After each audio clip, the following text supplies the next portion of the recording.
എനിക്കിത് കാണുന്ന അവരോടെല്ലാം പറയാനുള്ളത്, നമ്മളിത് കേൾക്കുമ്പോ ശിവരാത്രി കഴിഞ്ഞല്ലോ, ഇനി ഇപ്പൊ നമ്മൾ നോർമൽ രാത്രികളിലേക്ക് വന്നോ എന്നുള്ള അങ്ങനെയൊന്നും ഒരു മനസ്സിൽ അങ്ങനെ ഒരു സങ്കല്പം വെക്കാൻ പാടില്ല. കാരണം ഇതൊക്കെ ഒരുപക്ഷെ ഒരു once in a lifetime opportunity ആയിരിക്കും. ഇങ്ങനെ ഒരു ഭഗവാന്റെ കഥകൾ ഇത്ര ലൈവായിട്ട് കേൾക്കുക എന്നുള്ളതൊന്നും ഇവിടെ യാദൃശ്ചികമായിട്ട് സംഭവിക്കുന്നില്ല. അപ്പൊ ഓരോ ഡിസ്കോഴ്സസും നമുക്ക് ഒരു കാര്യം നമുക്ക് കിട്ടിയിട്ടുണ്ടെങ്കിൽ, ശരിക്കും കിട്ടിയിട്ടുണ്ടെങ്കിൽ, അത് നമ്മളെ ജീവിതത്തിനെ മാറ്റി മറിക്കാൻ തന്നെ കഴിവുള്ള പോയിന്റ്സ് ആയിരിക്കും ഒരുപക്ഷെ. അപ്പൊ ശ്രദ്ധ എന്നുള്ളത് വളരെ പ്രധാനപ്പെട്ട കാര്യമാണെന്ന് ഭഗവാൻ ഗീതയിൽ പറയുന്നുണ്ട്. അതേപോലെ തന്നെ ഇവിടെ നമ്മള് ശിവഭഗവാന്റെ കഥകൾ എടുത്താലും ദേവിയെ ശപിക്കുന്ന പോലും ഉണ്ട് ശ്രദ്ധ പോകുമ്പോ. അപ്പൊ ഇതൊക്കെ വെറും കഥകളല്ലേ എന്ന് വിചാരിച്ച് നമ്മൾ അങ്ങനെ സിമ്പിൾ ആയിട്ട് എടുക്കേണ്ട, പലതും സംഭവിക്കും. അതിനിടയിൽ ഭഗവാന്റെ കാരുണ്യത്തിന് ഏതൊക്കെ വഴികളിലൂടെ വരാൻ പറ്റും. അതുകൊണ്ട് ശ്രദ്ധയോടെ ഇരിക്കുക. എന്താണ് നമുക്ക് അതിൽ നിന്ന് കിട്ടാന്നൊന്നും നമ്മൾ മനസ്സിൽ അങ്ങനെ എടുക്കേണ്ട ആവശ്യമില്ല. ഓപ്പൺ ആയിട്ട് ഇന്ന് നമ്മൾ കഥ കേട്ടാൽ മാത്രം മതി, കിട്ടേണ്ടത് നമുക്ക് എന്തായാലും കിട്ടും. അപ്പൊ നമുക്ക് പലപ്പോഴും മനസ്സിലാവില്ല ചില സമയത്ത് ഗ്രേസ് ഏതൊക്കെ തരം. നോക്കൂ, ഇവിടെ എത്ര കടലിനപ്പുറത്താണ് ഞാനിവിടെ ഇരിക്കുന്നത്. എനിക്കിപ്പോ പെട്ടെന്ന് ഇത് വന്ന് പറയാൻ തോന്നുന്നതും അവിടെ ഏതൊക്കെയോ ആളുകൾ അല്ലെ, ഏതൊക്കെയോ നാടുകളിൽ നിന്ന് ഇപ്പൊ ഇങ്ങനെ കേട്ടോണ്ടിരിക്കുകയാണ്. ഒന്നും ഒരു വെറും കോയിൻസിഡൻസ് ആയിട്ട് അല്ലെങ്കിൽ ആകസ്മികമായിട്ട് സംഭവിക്കുന്നതല്ല, യാദൃശ്ചികമായിട്ട് സംഭവിക്കുന്നതല്ല. ഓരോ മീറ്റിംഗ്സും അതൊന്നും ഒരു കാരണവും ഇല്ലാണ്ട് സംഭവിക്കുന്നതല്ല എന്നുള്ളതാണ്. എല്ലാറ്റിനും ഒരു കാരണമുണ്ട്. അതേപോലെ തന്നെ നമ്മള് ഏതോ ഒരു ജന്മത്തിൽ ഇങ്ങനെ ഒരു ഉടമ്പടി ഒപ്പിട്ടിട്ടുണ്ടാവും. ശരി, ഇന്ന ദിവസം നമ്മളിങ്ങനെ ഇരിക്കും കുറച്ച് കഥകൾ പറയാൻ, ഭഗവാന്റെ കഥകൾ പറയാൻ. അങ്ങനെ ഒരു പൂർവ്വജന്മത്തിൽ എന്തോ അങ്ങനെ വിചാരിച്ചൊരു സങ്കല്പെടുത്തിട്ടുണ്ടാവണം. അതുകൊണ്ടാണ് നമ്മളിപ്പോ ഇവിടെ ഇരിക്കുന്നത് അല്ലെ. അപ്പൊ അതിന്റെ ഒരു ശ്രദ്ധയോടുകൂടി പണ്ട് പഠിച്ചതായിട്ടുള്ള കാര്യങ്ങളും ഒന്നും എടുത്ത് നമ്മൾ ഇരിക്കരുത്. നമ്മളൊരു ഇന്ന് ജനിച്ചവരെ പോലെ ഇരിക്കാനാണ് ഒരു പറയാ. ഇന്ന് ജനിച്ചവരെ പോലെ എന്ന് വെച്ചാൽ ഫ്രഷ് ആയിരിക്കണം. പഴയ ഓരോന്നും നമ്മുടെ മനസ്സിലേക്ക് ഇങ്ങനെ കൊണ്ടുവന്നു കഴിഞ്ഞാല് അത് പഴയ കാര്യങ്ങൾ പഠിച്ചത് അവിടെ ഇത് വായിച്ചിട്ടുണ്ടല്ലോ, അതൊന്നും അല്ല. അപ്പൊ ഈ മൊമെന്റിൽ നമ്മൾ മിസ് ചെയ്തു പോകും. ഈ മൊമെന്റിൽ കിട്ടാനുള്ളത് കിട്ടണമെങ്കിൽ നമ്മൾ പഴയതൊന്നും എടുത്തു കൊണ്ടുവരരുത്. ഫ്രഷ് ആൻഡ് ന്യൂ ആയിട്ട് ഇരിക്കണം. അത് അങ്ങനെ വേണം നമ്മൾ ഓരോ കഥകളും കേൾക്കാനും. ചിലത് നമുക്ക് റിപ്പീറ്റിംഗ്, ഇന്നലെ ഫോർ എക്സാമ്പിൾ കുറച്ച് റിപ്പീറ്റിംഗ് ആയിട്ടുള്ള പോലത്തെ സ്റ്റോറീസ് ഉണ്ടായിരുന്നു. എന്നാൽ കൂടി ഈ 64 ലീലകൾ എന്ന് പറഞ്ഞിട്ട് അതിൻ്റെതായ രീതിയിൽ ചിട്ടപ്പെടുത്തിയിട്ടുണ്ട് അല്ലെ. അതിനൊരു കാരണം ഉണ്ടാവും. അപ്പോ ആ ഒരു കാരണം ആയിട്ടുള്ള എല്ലാറ്റിനും കാരണം ഭഗവാൻ തന്നെയാണ്. ആ കാരണഭൂതനായിട്ടുള്ള ഭഗവാൻ എനിക്ക് കിട്ടാനുള്ള ഇതിൽ നിന്ന് കിട്ടും എന്നുള്ള ആ ഒരു ഉറപ്പോട് കൂടി നമ്മൾ വിശ്വാസത്തോടു കൂടി ഇരിക്കണം. ഇതിലും ഉണ്ട് ഒരുപാട് വളരെ ഇൻട്രസ്റ്റിംഗ് ആയിട്ടുള്ള കഥകൾ ഇന്ന് വരുന്നുണ്ട്. അതില് ഭഗവാൻ പന്നിക്കുട്ടികൾക്ക് അമ്മയായിട്ട് വന്നിട്ട് തന്യപാനം ചെയ്ത അത്രപോലും കാരുണ്യത്തിന്റെ ആ ഒരു കടലിന് മുന്നിൽ ഇത് ആരാന്നില്ല, ജീവികളില്ല, മനുഷ്യന്മാരാണെന്നില്ല, എല്ലാവരോടും കാരുണ്യാണ്. അപ്പൊ കാരുണ്യത്തിന്റെ വിവിധ മുഖങ്ങൾ നമുക്ക് കാണാൻ പറ്റും ഈ കഥകളൊക്കെ കേൾക്കുന്ന സമയത്ത്. അപ്പൊ ഓപ്പൺ ആയിട്ട് നല്ല വിശ്വാസത്തോടു കൂടി സന്തോഷമായിട്ട് ഇരിക്കുക. എല്ലാം ഈ നിമിഷത്തിൽ ഇരിക്കുക, അത് മാത്രമേ ഉള്ളൂ. ജയശങ്കര.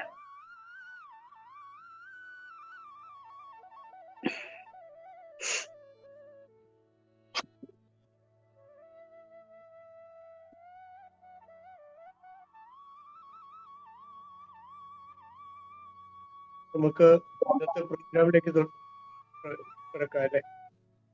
ശരി ശരി. എല്ലാവർക്കും നമസ്കാരം. ആദിശങ്കര ഇന്റർനാഷണൽ ഫൗണ്ടേഷന്റെ ആഭിമുഖ്യത്തിലുള്ള ശിവോഹം എന്ന ഈ പ്രഭാഷണ പരിപാടിയിലേക്ക് എല്ലാവർക്കും സ്വാഗതം. ആദിശങ്കര ഇന്റർനാഷണൽ ഫൗണ്ടേഷൻ ജന്മം കൊണ്ടിട്ട് ഏതാണ്ട് 4 വർഷം കഴിഞ്ഞ് കാലടി ആസ്ഥാനമായിട്ട് ഒരു മന്ദിരം, ഒരു ആസ്ഥാന മന്ദിരം, ഇതെല്ലാം നമ്മുടെ ഒരു ആഗ്രഹങ്ങളും പ്രതീക്ഷകളും ഒക്കെ ആയിട്ട് മുന്നോട്ട് പോവുകയാണ്.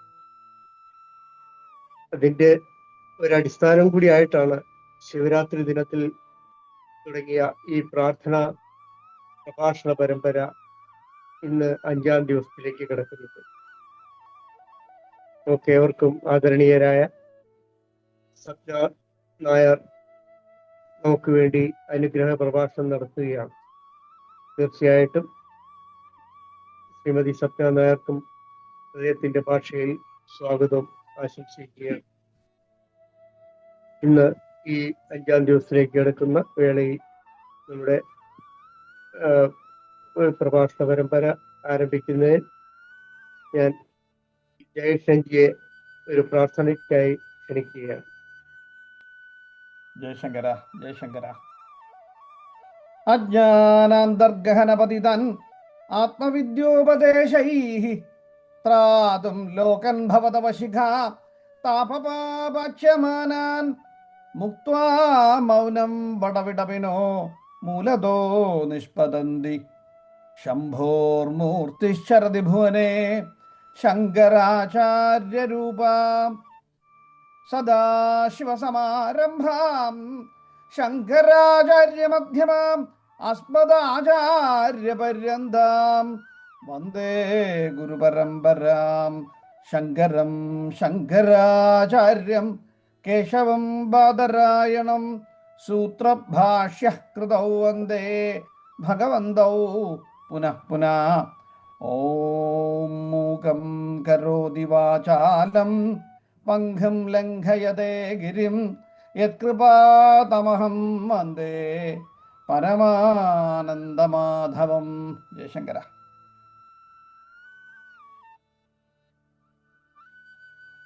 വളരെ സന്തോഷം. സാധനം ക്ഷണിച്ചുകൊള്ളു. മാണിക്യ വീണാമുപലാളയന്തിം മദാലസാം മഞ്ജുളവാഗ്വിലാസാം മാഹേന്ദ്ര നീല ദ്യുതികോമളാംഗീം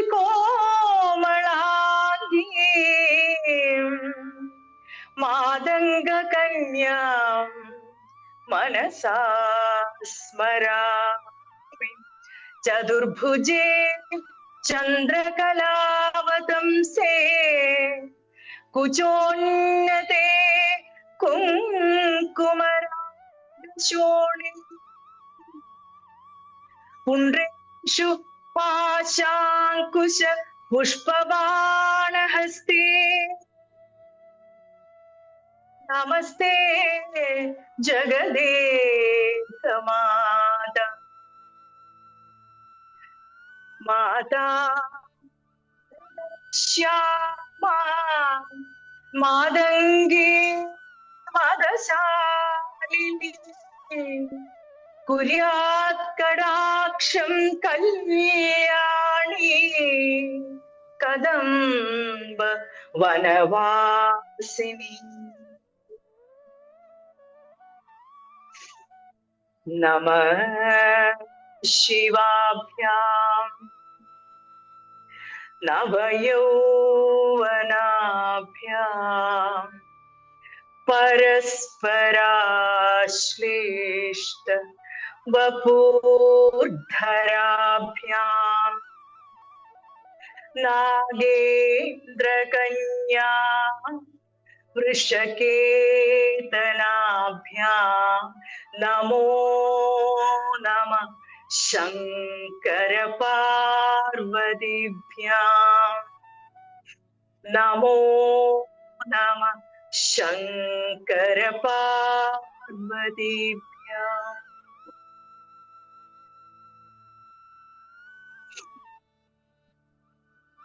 പരിപൂർണ പരാ രിജിത് സത്യവിഗ്രഹ സുന്ദരേശ്വര സർവജ്ഞ ത്രാഹി മാം പരാധിനം. പാരിജാത ഗുണാതീത പാദ പങ്കജ വൈഭവ കദംബ കാനനാധ്യക്ഷ ത്രാഹി മാം അപരാധിനം. ഭക്തപ്രാർത്ഥിത സർവാർത്ഥ കാമധേനോ പുരാന്തക കരുണാവരുണാവാസ ത്രാഹി മാം അപരാധിനം. കൈവല്യദാന നിരത കാളകൂട ഭയാപഹ കന്യകാനഗരീനാഥ ത്രാഹി മാമപരാധിനം. ശംഭോ ക്ഷമസ്വ സമസ്താപരാധാൻ കൃതാൻ അജ്ഞാനത പ്രഭോ. ശംഭോ ക്ഷമസ്വ സമസ്താപരാധാൻ കൃതാൻ അജ്ഞാനത പ്രഭോ. ഓം നമ പ്രണവാർത്ഥായ ശുദ്ധജ്ഞാനൈകമൂർത്തയേ നിർമ്മലായ പ്രശാന്തായ ദക്ഷിണാമൂർത്തയേ നമഃ.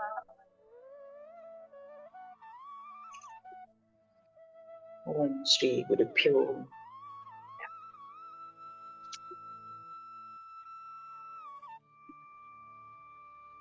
നമ്മള് ഇന്നലെ 37ാമത്തെ ലീലയിൽ പറഞ്ഞു നിർത്തി.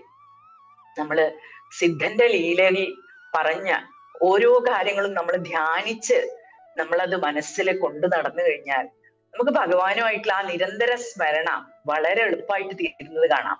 ഭഗവാനുമായിട്ട് കണക്ട് ചെയ്യാൻ ഏത് പ്രായത്തിലുള്ളവർക്കും കണക്ട് ചെയ്യാൻ ആ കഥ മാത്രം മതി. അപ്പൊ അത് വേണമെങ്കിൽ അത് ഓർമ്മിച്ച് അത് എവിടെയെങ്കിലും വേണമെങ്കിൽ ഒരു എഴുതി വെച്ചിട്ടോ എങ്ങനെയെങ്കിലും ആ കഥ മാത്രമെങ്കിലും നമ്മുടെ മനസ്സിൽ നിരന്തരമായിട്ട് അങ്ങനെ നിരന്തരം എന്ന് പറയുന്നത് നമ്മളൊക്കെ ഗൃഹസ്ഥന്മാരാണ്, പല കാര്യങ്ങളും വരും.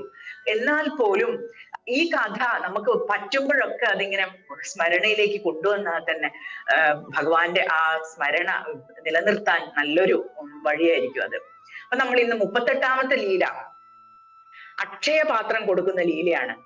അപ്പൊ മധുരാപുരിയില് ഭക്തസൗമ്യൻ എന്ന് പേരായിട്ടുള്ള ഒരു അതിഭക്തനായിട്ടുള്ള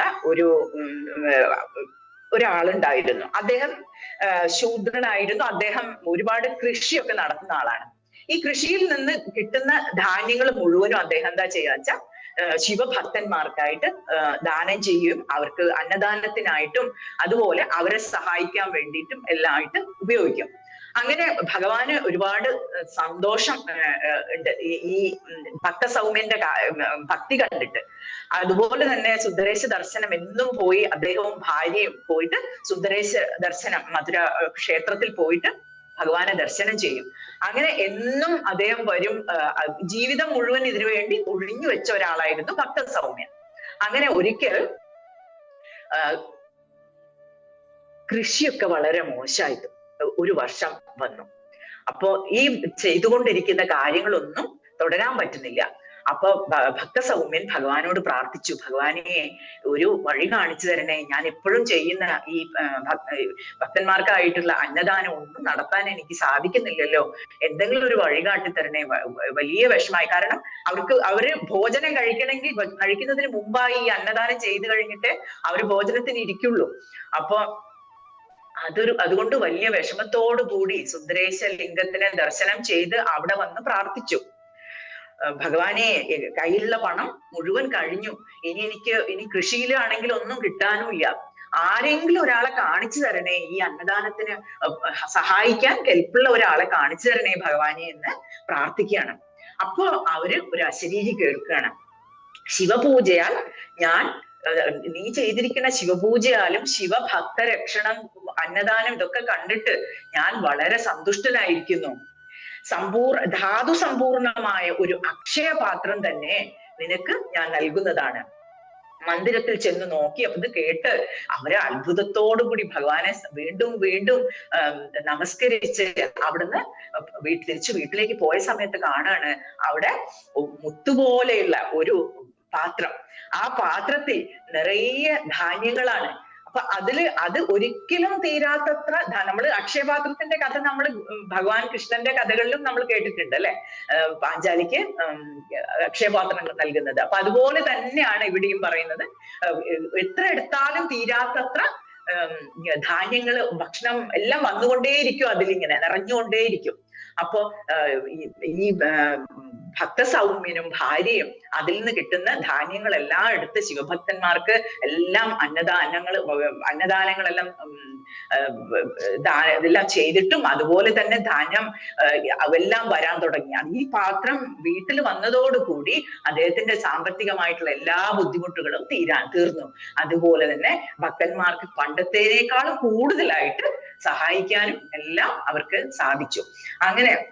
ഇങ്ങനെ അക്ഷയപാത്രം നൽകി ഭക്തസൗമ്യൻ എന്ന ശൂദ്രനെ സഹായിച്ച 38ാം ലീല കേൾക്കുന്നവർക്കും പറയുന്നവർക്കും എല്ലാം യാതൊരു ക്ഷാമവുമില്ലാതെ എല്ലാം ഇഷ്ടം പോലെ എല്ലാം ഒരു നിറവ് അനുഭവിക്കാൻ സാധിക്കും എന്നുള്ള ഫലശ്രുതിയോടുകൂടിയാണ് 38ാം ലീല അവസാനിക്കുന്നത്. 39ാം ലീല വൈശ്യബാലകാനുഗ്രഹം എന്നാണ്.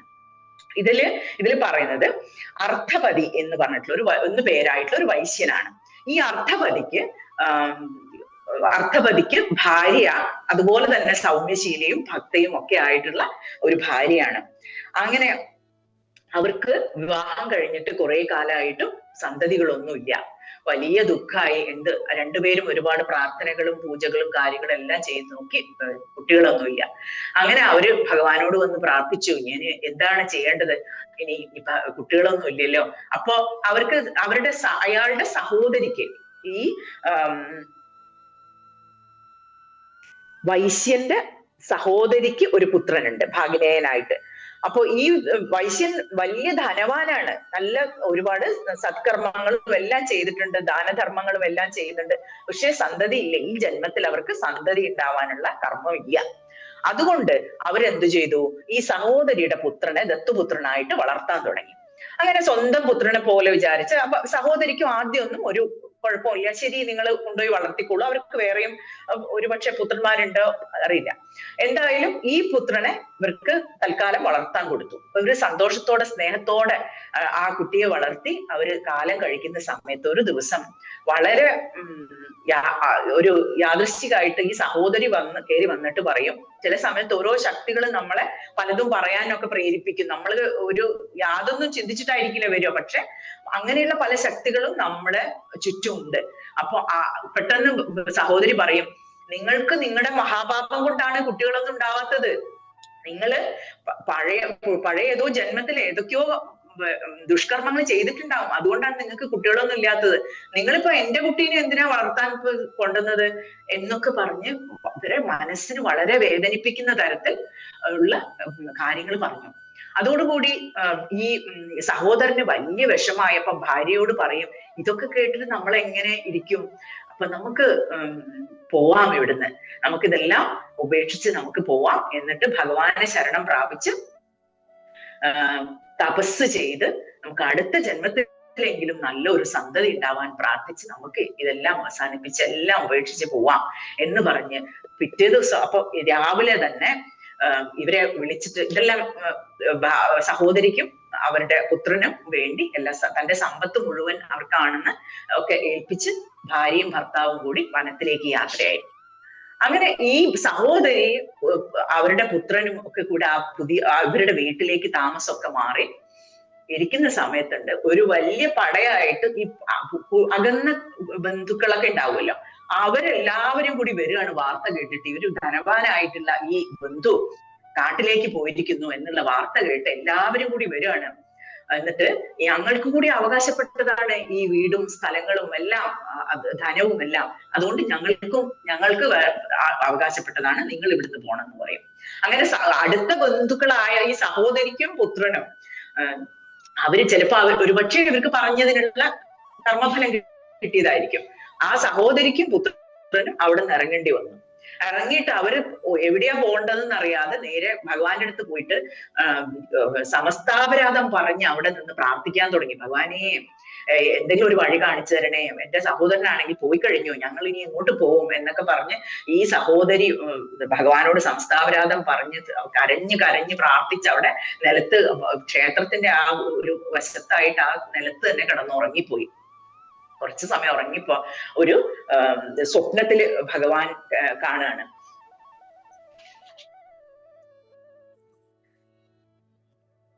ഭഗവാൻ പറയാ, ഇതാണ് ഒരു വഴിയുണ്ട്, നിങ്ങള് തിരിച്ചു വീട്ടിലേക്ക് പോയിട്ട് ഈ അടുക്കള ഭാഗം അങ്ങ് ബന്ധിക്കുക, അതങ്ങ് ലോക്ക് ചെയ്ത് വെക്കുക. അപ്പൊ എന്തുണ്ടാവും, അതൊരു തഞ്ചത്തിൽ ചെയ്യണം. അവരുള്ള സമയത്തല്ല, അവരുടെ കണ്ണ് വെട്ടിച്ചത് ചെയ്യണം. പോയിട്ട് ആ അടുക്കള ഭാഗം ലോക്ക് ചെയ്ത് വെച്ചിട്ട് നിങ്ങൾ പിന്നെ അവിടെ നിൽക്കണമെന്നില്ല, നിങ്ങൾക്ക് അവിടെ നിന്ന് വേണമെങ്കിൽ മാറി നിൽക്കുകയും ചെയ്യാം. എന്നിട്ട് നിങ്ങൾ ഇത് ചെയ്തു കഴിഞ്ഞാൽ ഞാൻ ബാക്കി ചെയ്തോളാം, ബാക്കി വന്ന് ഞാൻ നോക്കിക്കോളാം എന്ന് ഭഗവാൻ ഒരു വാക്ക് കൊടുക്കും ആ സ്വപ്നത്തില്. അപ്പൊ ഈ സഹോദരി എന്ത് ചെയ്തു വെച്ചാൽ, സഹോദരി പോയിട്ട് ഈ അടുക്കള ഭാഗം, സഹോദരി പുത്രനെയും എടുത്ത് അവിടെ പോയി. ആ സമയത്ത് ആരും ഇല്ലായിരുന്നു അവിടെ. അടുക്കള ഭാഗമൊക്കെ ബന്ധിച്ച് തിരിച്ച് ക്ഷേത്രത്തിന്റെ അവിടെ തന്നെ പോയി നിന്നു. ഇവരെന്ത് ചെയ്തു, ഈ ബന്ധുക്കള് അപ്പൊ തന്നെ രാജാവിന്റെ അടുത്ത് പോയി പരാതി പറയും എന്ന് ഭഗവാൻ അറിയാം. അതാണ് അവരുടെ അടുത്ത് പറഞ്ഞു കൊടുത്തത്. നിങ്ങൾ ഇങ്ങനെ ചെയ്യുന്ന സമയത്ത് ഈ ബന്ധുക്കൾ പോയി രാജാവിന്റെ അടുത്ത് പരാതി പറയും. പരാതി പറഞ്ഞു കഴിഞ്ഞാൽ എന്താ, അതിനുള്ളൊരു വിചാരണ ഉണ്ടാവും, എന്താ സംഭവിച്ചത് എന്ന് വിചാരണ ഉണ്ടാവും. അപ്പോ ബാക്കി ഞാൻ നോക്കിക്കോളാം, ഞാൻ ഏറ്റു എന്നുള്ളത് പറയും. അപ്പൊ രാജാവിന്റെ അടുത്ത് പോയി പരാതി പറഞ്ഞപ്പോ രാജാവ് ചോദിച്ചു, നിങ്ങൾ ഇപ്പൊ എവിടുന്നാ വന്നത്? ഞങ്ങളൊക്കെ ഈ വാർത്ത കേട്ട് വന്നതാണ്, ഞങ്ങളുടെ ബന്ധുവാണിത്, പക്ഷെ ഇവരെല്ലാം കൂടി കൈക്കലാക്കാൻ നോക്കുകയാണ്. അങ്ങനെയൊക്കെ പറഞ്ഞ് അവരെ വിളിപ്പിച്ച് രണ്ടുപേരും ഇങ്ങനെ അപ്പുറത്തും ഇപ്പുറത്തും ഇങ്ങനെ പറഞ്ഞുകൊണ്ടിരിക്കുമ്പോഴുണ്ട് നമ്മുടെ പഴയ കാട്ടിലേക്ക് പോയിട്ടുള്ള ആ സഹോദരൻ ഉണ്ടല്ലോ, ഈ സഹോദരന്റെ രൂപത്തിൽ ഭഗവാൻ വരികയാണ്. വന്നിട്ട് പറയും, എന്താ ഇവിടെ നടക്കുന്നത്? ഞാനിങ്ങനെ വിവരം അറിഞ്ഞു, എന്താ ഇവിടെ നടക്കുന്നത്? അപ്പൊ പറയും ഇങ്ങനെ, അയ്യോ അങ്ങ് തിരിച്ചു വന്നോ, അങ്ങയുടെ സ്വത്തിന്റെ പേരിലാണ് ഇവിടെ തർക്കം നടക്കുന്നത്. അപ്പൊ ഭഗവാൻ ഈ ധനികനായിട്ടുള്ള ഈ വൈശ്യന്റെ രൂപത്തിൽ വന്നിട്ടുള്ള ഭഗവാൻ പറയും, ഞാൻ എന്റെ സ്വത്ത് മുഴുവനും എന്റെ സഹോദരിക്കും പുത്രനുമായിട്ട് ഏൽപ്പിച്ചു കൊടുത്തിട്ടാണ് പോയത്. അല്ലാതെ ഈ ബന്ധുക്കൾക്കൊന്നും ഇവിടെ ഇതിന് യാതൊരു അവകാശവും ഇല്ല, എല്ലാവരും തിരിച്ചു പോയിക്കൊള്ളൂ എന്ന് പറഞ്ഞ് അദ്ദേഹം അവരെയൊക്കെ പിരിച്ചയച്ചു. എന്നിട്ട് ഈ സ്വത്ത് മുഴുവനും ഈ സഹോദരിക്കും പുത്രനുമായിട്ട് വെച്ചു കൊടുക്കുകയാണ്, ഭാഗിച്ചു കൊടുക്കുകയാണ്. അപ്പൊ രാജാവ് പറഞ്ഞു, ശരി, ഇനിയിപ്പോ അദ്ദേഹം വന്നല്ലോ, ഇനിയിപ്പോ തർക്കങ്ങളൊന്നുമില്ല, പ്രശ്നങ്ങളൊന്നുമില്ല, നിങ്ങൾ തന്നെയാണ് ഈ വീടിന് അവകാശി എന്ന് പറഞ്ഞ് അവർക്ക് തന്നെ തിരിച്ചു കൊടുക്കുന്ന കഥയാണ്. അപ്പൊ ഈ ആരും ഇല്ലല്ലോ എന്ന് ഓർത്ത് ദുഃഖിക്കുന്നവർക്ക് എല്ലാം ഭഗവാൻ തുണയായിട്ടുണ്ടാവും എന്ന് വീണ്ടും വീണ്ടും ഉറപ്പിച്ചുകൊണ്ട് ഇങ്ങനെ ഒരു ലീലയും കൂടി ഭഗവാൻ ആടി. അതാണ് വൈശ്യബാലകാനുഗ്രഹം എന്ന പേരായിട്ടുള്ള ലീല. അങ്ങനെ ഭാഗിനേയനും സഹോദരിക്കും അവകാശപ്പെട്ടതെല്ലാം കൊടുത്ത് എല്ലാവരും സന്തോഷത്തോടു കൂടി പിരിഞ്ഞുപോയി. അപ്പൊ പിന്നെയാണ് സുന്ദരേശൻ ഭഗവാനാണ് ഇതിൽ ഇടപെട്ടത് എന്ന് പിന്നെയാണ് അറിയുന്നത് രാജാവ്. അങ്ങനെ രാജാവ് ഇവരെ വീണ്ടും തിരിച്ചു വിളിച്ച് അവർക്ക് വീണ്ടും ഒരുപാട് ധനങ്ങൾ, ഗ്രാമങ്ങളൊക്കെ ദാനം ചെയ്ത് അവരെ ഒരുപാട് സന്തോഷിപ്പിച്ചു. കാരണം രാജാവിന് മനസ്സിലായി ഇത് ഭഗവാന്റെ പ്രിയപ്പെട്ട ഭക്തന്മാരാണെന്ന് മനസ്സിലായപ്പോ അവർക്ക് വീണ്ടും വീണ്ടും ദാനം ചെയ്ത് സന്തോഷിപ്പിച്ച് തിരിച്ചയച്ചു. അപ്പൊ ഇനി അടുത്തത് 40ാമത്തെ ലീലയാണ്. 40ാമത്തെ ലീല പാണ്ഡ്യഭൂപന്റെ ബ്രഹ്മഹത്യ പാപ വിമോചനം എന്നുള്ളത് ഒരു ലീലയാണ്. ഇവിടെ വരഗുണ പാണ്ഡ്യഭൂപൻ എന്ന് പേരായിട്ടുള്ള ഒരു രാജാവിന്റെ കഥയാണ് പറയുന്നത്. നീതിപൂർവം ഈ രാജാവ് രാജ്യം ഭരിച്ചു. അങ്ങനെ ഇന്ദ്രതുല്യനായിട്ടുള്ള ഒരു രാജാവായി മാറി. എല്ലാവർക്കും വേണ്ടതിലധികം ധനവും സമ്പത്തും സമാധാനവും എല്ലാം ആരോഗ്യവും എല്ലാം ത്തോടുകൂടി സന്തോഷമായിട്ട് പ്രജകളൊക്കെ സന്തുഷ്ടരായിരിക്കുന്ന ഒരു രാജ്യം ആയി മാറി. അങ്ങനെ ഒരു ബ്രാഹ്മണന്റെ അങ്ങനെ ഇരിക്കുന്ന സമയത്ത് ഒരു ദിവസം രാജാവ് നായാട്ടിന് പോവാണ്. നായാട്ടിന് പോകുന്ന സമയത്ത് മാർഗമധ്യത്തിൽ ഒരു ക്ഷീണിതനായ ഒരു ബ്രാഹ്മണൻ ഉറങ്ങുന്നുണ്ടായിരുന്നു. അപ്പൊ ഇരുട്ടി തുടങ്ങിയപ്പോഴാണ് ഇത് ഉണ്ടാവുന്നത്. അപ്പൊ രാജാവ് നായാട്ടൊക്കെ കഴിഞ്ഞ് തിരിച്ച് വല്ലാതെ ഇരുട്ടുന്നതിന് മുമ്പ് വേഗത്തിൽ വീട്ടിലെത്തണം എന്നുള്ള ഒരു ആഗ്രഹത്തോടു കൂടി വളരെ വേഗത്തിൽ കുതിരയെ ഓടിച്ചു വരുന്ന സമയത്ത് കുതിര ഈ ഉറങ്ങിക്കിടക്കുന്ന ബ്രാഹ്മണന്റെ കണ്ഠത്തിലായിട്ട് ചവിട്ടി. അപ്പോ വളരെ വേഗത്തിലാണ്. രാജാവിന്റെ കുതിരകളൊക്കെ അത്രയും ലക്ഷണമൊത്ത കുതിരകളായിരിക്കും. അത് വന്ന് ആ വേഗതയിൽ അങ്ങ് ചവിട്ടിയ സമയത്ത് ഈ ബ്രാഹ്മണൻ തൽക്ഷണം അവിടെ മരിച്ചു വീഴും. ആ സമയത്ത് രാവിലെ ആവാനായപ്പോ, അപ്പോൾ പിന്നെ രാജാവ് ഒന്നും അറിയുന്നില്ല. ഇത് കുതിര ചവിട്ടിയ എല്ലാവരും കൊട്ടാരത്തിലേക്ക് അവർ തിരിച്ചുപോയി. അവരറിയുന്നേ ഇല്ല ഇങ്ങനെ ഒരു സംഭവം ഉണ്ടായിട്ടുണ്ടെന്ന്. രാവിലെ രാജാവ് ഉണർന്നു നോക്കുമ്പോ എന്താ കാണുന്നത്? കൊട്ടാരത്തിന് ചുറ്റും ആളുകൾ കൂടിയിരിക്കുകയാണ്. അവർക്ക് രാജാവിന്റെ കുതിരയുടെ കൊളമ്പടിയുടെ പാടുകൾ വരെ അറിയാം. അത് സീല് പോലെ വെച്ച പോലെ അറിയാം. അപ്പൊ അവര് കണ്ടു ഈ കുതിര ഇങ്ങനെ ചെളിയിലൊക്കെ ചവിട്ടിയിട്ടാണല്ലോ കാട്ടിലൂടെ ഇങ്ങനെ വരില്ലേ. അപ്പൊ ആ പാട് അങ്ങനെ തന്നെ ബ്രാഹ്മണന്റെ കണ്ഠത്തിൽ കണ്ടപ്പോ അവർക്ക് മനസ്സിലായി ഇത് രാജാവിന്റെ കുതിരയാണ്, രാജാവ് അനീതി ചെയ്തിരിക്കുന്നു. അപ്പൊ ബ്രഹ്മഹത്യാ പാപവും കൂടി വന്നു. അത് ബ്രാഹ്മണനായിട്ടുള്ള ഒരാളായിരുന്നു. അപ്പൊ ബ്രഹ്മഹത്യാ പാപവും കൂടി വന്നു ചേർന്നു രാജാവിന്റെ അടുത്ത്. ആളുകളൊക്കെ വരാൻ തുടങ്ങി. അപ്പൊ രാജാവ് അയ്യോ ഇത് തെറ്റുപറ്റിയതാണ്, ഞങ്ങൾ ഇപ്പോഴാണ് ഞാനിത് അറിയുന്നത് എന്ന് പറഞ്ഞ് എല്ലാവരോടും ക്ഷമ ചോദിച്ച് ഭഗവാനോട് വീണ്ടും വീണ്ടും പ്രാർത്ഥിച്ചു, ഭഗവാനെ തെറ്റുപറ്റിപ്പോയല്ലോ, എന്താ അതിനൊരു പരിഹാരം എന്ന് ചോദിക്കും. അപ്പൊ നോക്കുമ്പോ ഈ രാജാവിന് പൂർവ്വജന്മത്തിലും ഉണ്ടായിരുന്നു ഇതുപോലെ ഒരു ബ്രഹ്മഹത്യാപാപം. അത് ഓൾറെഡി ഉണ്ട്. അപ്പൊ അക്കൗണ്ടിൽ 2 ബ്രഹ്മഹത്യാപാപമാണ് വന്നിരിക്കുന്നത്. അപ്പൊ രാജാവ് എന്ത് പറയും? രാജാവ് ഭഗവാനെ അങ്ങല്ലാതെ വേറൊരു ആശ്രയം ഇല്ല, എന്തെങ്കിലും ഒരു വഴി കാണിച്ചു തരണം എന്ന് പറയും. അപ്പൊ ഭഗവാൻ ഒരു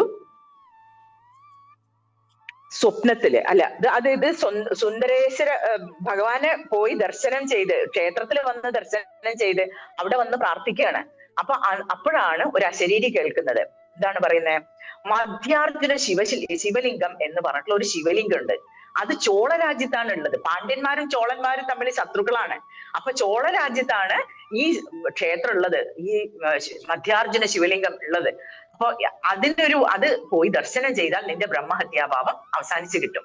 പക്ഷെ ഇത് ഇപ്പൊ അവിടെ എത്തിക്കിട്ടാൻ എങ്ങനെയാണ് എത്തിക്കിട്ടുക എന്നുള്ളതും കൂടി ഞാൻ പറഞ്ഞു തരാം.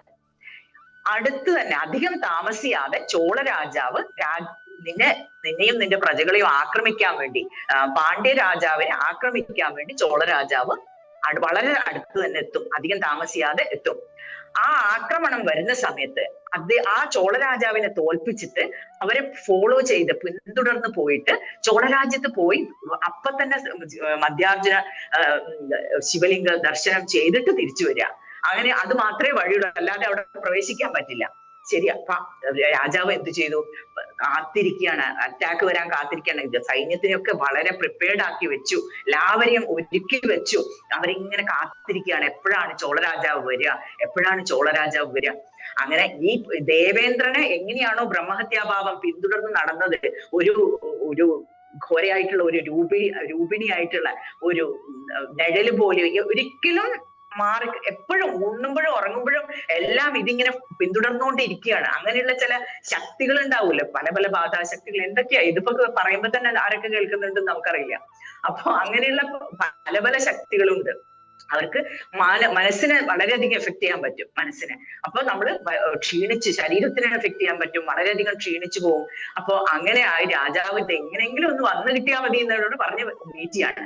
അങ്ങനെ ഒരു ദിവസം വിവരം കിട്ടി, ചോള രാജാവ് നമ്മുടെ രാജ്യത്തിനെ ആക്രമിക്കാൻ എത്തിയിരിക്കുന്നു. അങ്ങനെ കോട്ടവാതിലുകളൊക്കെ അടച്ച് എല്ലാം ഭദ്രമാക്കി അടച്ചു വെച്ച് സൈനികന്മാരെ ഒക്കെ റെഡിയാക്കി വെച്ചിട്ടുണ്ട്. എല്ലാവർക്കും ആജ്ഞ കൊടുത്ത് രാജാവ് കുതിരപ്പുറത്ത് കയറി പോവാൻ തുടങ്ങി. അങ്ങനെ ചോളരാജാവിന് ഇവര് ഏറ്റവും പ്രിപ്പയർഡ് ആയി നിന്നതുകൊണ്ട് ഒരു പ്രയാസവും കൂടാതെ, മാനസികമായും ശാരീരികമായിട്ടും സൈന്യബലം കൊണ്ടും പ്രിപ്പയർഡ് ആയതുകൊണ്ട്, ഒരുങ്ങി നിന്നതുകൊണ്ട് അവർക്ക് യാതൊരു പ്രയാസവും ഇല്ലാതെ ചോളരാജാവിനെ തോൽപ്പിക്കാൻ പറ്റി. തോൽപ്പിച്ച് അപ്പൊ തന്നെ സൈന്യത്തോടു കൂടി തന്നെ രാജ്യത്തിലേക്ക് കടന്നു. എന്നിട്ട് മധ്യാർജുന ശിവലിംഗം ദർശിച്ച് കാവേരി സ്നാനം ചെയ്ത് ഇത് കഴിഞ്ഞ ഉടനെ തന്നെ ബ്രഹ്മഹത്യാപാപം തിരിഞ്ഞു നോക്കുമ്പോ ആ രൂപം കാണാനില്ല. ബ്രഹ്മഹത്യാപാപം വിട്ടകന്നു എന്ന് മനസ്സിലായി. അങ്ങനെ സന്തോഷത്തോടുകൂടി രാജാവും സൈന്യവും തിരിച്ചു വന്നു. അപ്പൊ ഭഗവാന്റെ ഒരു അശരീരിയും കൂടി പറയാണ്, രാജാവേ, പൂർവജന്മകൃതമായ ഒരു ബ്രഹ്മഹത്യാപാപം കൂടി ഞാൻ ഇതിലെ കൂടെ നിന്റേത് തീർത്തിരിക്കുകയാണ്. ഭക്തവത്സലനായ ഹാലാസ്യനാഥന് രത്നശോഭിത കനകഭൂഷണങ്ങളെല്ലാം സമർപ്പിച്ച് മനസ്സിൽ കൃതാർത്ഥതയോടുകൂടി പാണ്ഡ്യഭൂപൻ തിരിച്ചു വരാൻ നാട്ടിലെത്തി. അങ്ങനെ ഒരു ശിവരാത്രി ദിവസമാണ്. അങ്ങനെ സന്തോഷമായിട്ട് ഇരിക്കുന്ന സമയത്ത് ശിവരാത്രി ദിവസം അവിടെ മധുര ക്ഷേത്രത്തിൽ പോയി ഭഗവാന്റെ അടുത്ത് ഒരു ആഗ്രഹം കൂടി പറയും. ഭഗവാനെ, എനിക്ക് ഭൂമിയിലെ ശിവലോകം ഒന്ന് കാണിച്ചു തരണം. എന്ന് പറയും. അപ്പൊ ഭഗവാൻ അദ്ദേഹത്തെ ആകാശചാരിയായിട്ട് സഞ്ചരിച്ചത് കാണിക്കാനുള്ള ഒരു ദൃഷ്ടി കൊടുക്കും. അങ്ങനെ അവിടെ കൈലാസത്തിൽ എന്തൊക്കെയാണോ കണ്ടിട്ടുള്ളത് അതെല്ലാം ഈ പാണ്ഡ്യ ഭൂപന് പാണ്ഡ്യ ഭൂപന് എല്ലാം കാണാൻ സാധിച്ചു. രത്ന ജഗതങ്ങളായിട്ടുള്ള ഗോപുരങ്ങളും ആ മേരുപർവ്വത ശൃംഗങ്ങളും അപ്സരസുകളും മുനികളും എല്ലാം മുനിമാരും എല്ലാം തപസ് ചെയ്യുന്ന സ്ഥലങ്ങളും എല്ലാം കണ്ട് ആനന്ദത്തോടു കൂടി വരഗുണ പാണ്ഡ്യൻ ഭഗവാനോട് വീണ്ടും വീണ്ടും നന്ദി പറഞ്ഞത് തിരിച്ച് അത് കാണിക്കുന്നത് ശിവരാത്രി ദിവസമാണ്. അപ്പൊ വീണ്ടും വീണ്ടും നന്ദി പറഞ്ഞുകൊണ്ട് തിരിച്ച് കൊട്ടാരത്തിലെത്തി സന്തോഷപൂർവ്വം ജീവിച്ചു. അങ്ങനെയാണ് 40ാമത്തെ ലീല കഴിയുന്നത്. അപ്പൊ 41ാമത്തെ ലീല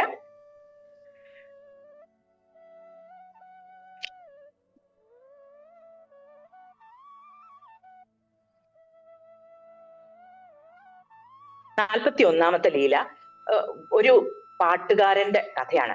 ഭദ്രൻ എന്ന് പേരായിട്ടുള്ള ഒരു പാട്ടുകാരൻ. ആ 41, 42, 43, 44 ഇത് 4 ലീലകൾ വരുന്നുണ്ട്. അതിൽ തന്നെ നമുക്കിത് കേട്ടാൽ മനസ്സിലാവും ഭഗവാൻ ഈ സംഗീതം എത്ര ഇഷ്ടമാണെന്ന്. അപ്പൊ ഒരുപാട് ഇഷ്ടമാണ് ഭഗവാനും ദേവിക്കും കൃഷ്ണ ഭഗവാനും എല്ലാം ഈ കീർത്തനങ്ങൾ പാടി അവരെ സ്തുതിക്കുന്നത് ഒരുപാട് ഇഷ്ടമാണെന്ന് നമുക്കിത് ഈ കഥകളിലൂടെയൊക്കെ മനസ്സിലാവും. അപ്പൊ ഭക്തിയുടെ ആ ഒരു ഒഴുക്കിൽ ആ ഒരു നദിയില്ലേ, ആ നദി ചിലപ്പോ ഇങ്ങനെ ഒരു ശക്തി ഇല്ലാതെ ഒഴുകും. ഭക്തിയുടെ നദി ചിലപ്പോ ശക്തി ഇല്ലാതെ ഒഴുകും. അപ്പൊ അതിനെ ഒന്ന് തൊട്ടുണർത്താൻ ഇങ്ങനെ ഹൃദയത്തിൽ നിന്ന് വരുന്ന ഒരു കീർത്തനം അത് മാത്രം മതി, അത് ഒഴുകിക്കോളും. പിന്നെ അത് ബാക്കി നമ്മളെ കൊണ്ടുപോയിക്കോളും. അപ്പൊ അതാണ് ഇവിടെ പരമഭക്തനായ ഒരു വരഗുണ പാണ്ഡ്യൻ ക്ഷേമകരമായി രാജ്യപരിപാലനം നടത്തി വരവേ ഒരിക്കൽ ഹേമനാഥൻ എന്ന ചോള രാജാവിന്റെ നാട്ടിൽ നിന്ന് വരികയാണ്. ഹേമനാഥൻ എന്ന് പറഞ്ഞിട്ടുള്ള ഒരു ഗായകൻ. അപ്പൊ ഈ ഗായകനെ അവര് അന്നും എപ്പോഴും ഈ കലാകാരന്മാരെയൊക്കെ ആദരിച്ച് സ്വീകരിച്ച് ഇരുത്തിയിട്ടുണ്ട്. അപ്പൊ അത് ശത്രു രാജ്യത്തിൽ നിന്നാണെങ്കിൽ പോലും. അപ്പൊ അങ്ങനെ അദ്ദേഹത്തിനെ സ്വീകരിച്ചിരുത്തൊക്കെ ചെയ്തെങ്കിലും ഉള്ളിന്റെ ഉള്ളിലുണ്ട് എന്റെ നാട്ടിൽ ഇതുപോലെ പാടുന്ന ഒരു ആൾ ഉണ്ടാവണമായിരുന്നു, അത് എന്തായാലും ഒരാളെ കൊണ്ടുവന്ന് ഇയാൾക്ക് കാണിച്ചു കൊടുക്കണം, എന്റെ നാട്ടിലത്തെ ആളുകൾക്കും ഇതിനേക്കാളും നന്നായിട്ട് പാടാൻ മത്സര ബുദ്ധി അതൊക്കെ ഉണ്ട്, അപ്പൊ കാണിച്ചു കൊടുക്കണം എന്ന് വിചാരിച്ച് ചോള രാജാവിന്റെ അന്വേഷിക്കാൻ തുടങ്ങും. ആരെയാണ് ഇപ്പൊ ഭദ്രനോട് ആദ്യം പോയി. ഭദ്രൻ എന്നാണ് ആസ്ഥാന ഗായകന്റെ പേര്. അപ്പൊ ഈ ഭദ്രൻ വളരെ വലിയ ശിവഭക്തനാണ്. ഭദ്രനെ വിളിച്ചു പോയി, ഭദ്ര ഇങ്ങനെ ഒരാള് വന്നിട്ടുണ്ട്, നീ ഇതിനേക്കാളും ഗംഭീരായിട്ട് നാളെ രാജ്യസഭയിൽ പകർത്ത് പാടണം, അതുകൊണ്ട് അതിനുള്ള ഒരുക്കങ്ങളൊക്കെ നടത്തിക്കൊള്ളൂ, അപ്പൊ സാധിക്കില്ലേ എന്ന് ചോദിക്കും. അപ്പൊ ഭദ്രൻ തീർച്ചയായും ഭഗവാനെ രാജാവേ തീർച്ചയായും സാധിക്കും, ഞാൻ പാടി തോൽപ്പിക്കുന്നുണ്ട്. ഇതൊക്കെ പറഞ്ഞെങ്കിലും ഭദ്രനുള്ളിൽ ഭയാണ്, എനിക്കത്ര വലിയ കഴിവൊന്നുമില്ല ഭഗവാനെ, എനിക്ക് ഇയാളെ ജയിക്കാനൊന്നും എനിക്ക് പറ്റും തോന്നില്ല, അത്രയും നല്ല പാട്ടുകാരനാണ് വന്നിരിക്കുന്നത്.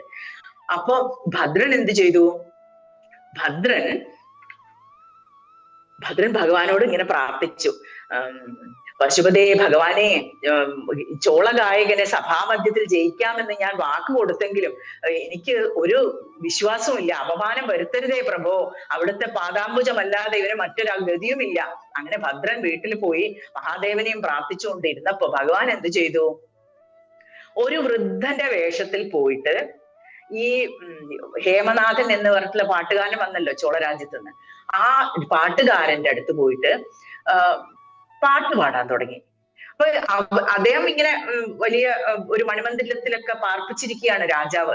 എനിക്ക് ഇടയ്ക്കിടയ്ക്ക് നിങ്ങളുടെ പാട്ട് കേൾക്കണം, അതുകൊണ്ട് നിങ്ങൾ ഇവിടെ തന്നെ താമസിക്കൂ എന്ന് പറഞ്ഞ് കൊട്ടാരത്തിന്റെ അടുത്തായിട്ട് ഒരു മണിമന്ദിരത്തിൽ പാർപ്പിച്ചിരിക്കാൻ അദ്ദേഹത്തിന് ഒരുപാട് തോഴിമാരെയും ഒക്കെ കൊടുത്തിട്ടുണ്ട്. അപ്പൊ അദ്ദേഹം ഈ പാട്ടുകാരൻ ഇങ്ങനെ തോഴിമാരൊക്കെ ആയിട്ട് ഇരുന്നിട്ട് ഇങ്ങനെ പാട്ടുകളൊക്കെ പാടിയിരിക്കുന്ന സമയത്താണ് ഈ വൃദ്ധന്റെ പാട്ട് കേൾക്കും. അപ്പൊ വൃദ്ധൻ പറയും, വിറക് വേണോ, വിറക് ഇങ്ങനെ വിളിച്ചു പറഞ്ഞിട്ടാണ് വരുന്നത്. എന്നിട്ട് ഇടയ്ക്കിടയ്ക്ക് ഇങ്ങനെ കുറെ പാട്ടുകൾ പാടും. അപ്പൊ ആളുകളൊക്കെ അത്രയും മധുരമായിട്ടാണ് ആലപിക്കുന്നത്. എല്ലാവരും ചെയ്യുന്ന ജോലികളൊക്കെ നിർത്തി ഇദ്ദേഹത്തിനെ ഇങ്ങനെ നോക്കാൻ തുടങ്ങും. ഈ രൂപത്തിൽ നിന്നാണോ ഇത്രയും നല്ല സംഗീതം ഒഴുകി വരുന്നത് എന്ന് അത്ഭുതത്തോടു കൂടി നോക്കാൻ തുടങ്ങും. അപ്പൊ ഈ ഹേമനാഥൻ ഇത് കേട്ട് മുകളിൽ ഇരിക്കുകയാണ്. അപ്പൊ അവിടെ നിന്ന് ഇറങ്ങി വരും. എന്നിട്ട് ചോദിക്കും, അങ്ങ് ആരാണെന്ന് ചോദിക്കും. ഞാനൊരു വിറക് വെട്ടുകാരനാണ്, പക്ഷെ എന്റെ ഗുരു അദ്ദേഹം അതിഗംഭീരനായിട്ടുള്ള ഒരു ഗായകനാണ്. കേട്ടിട്ടില്ലേ, ഭദ്രൻ എന്നാ പേര്.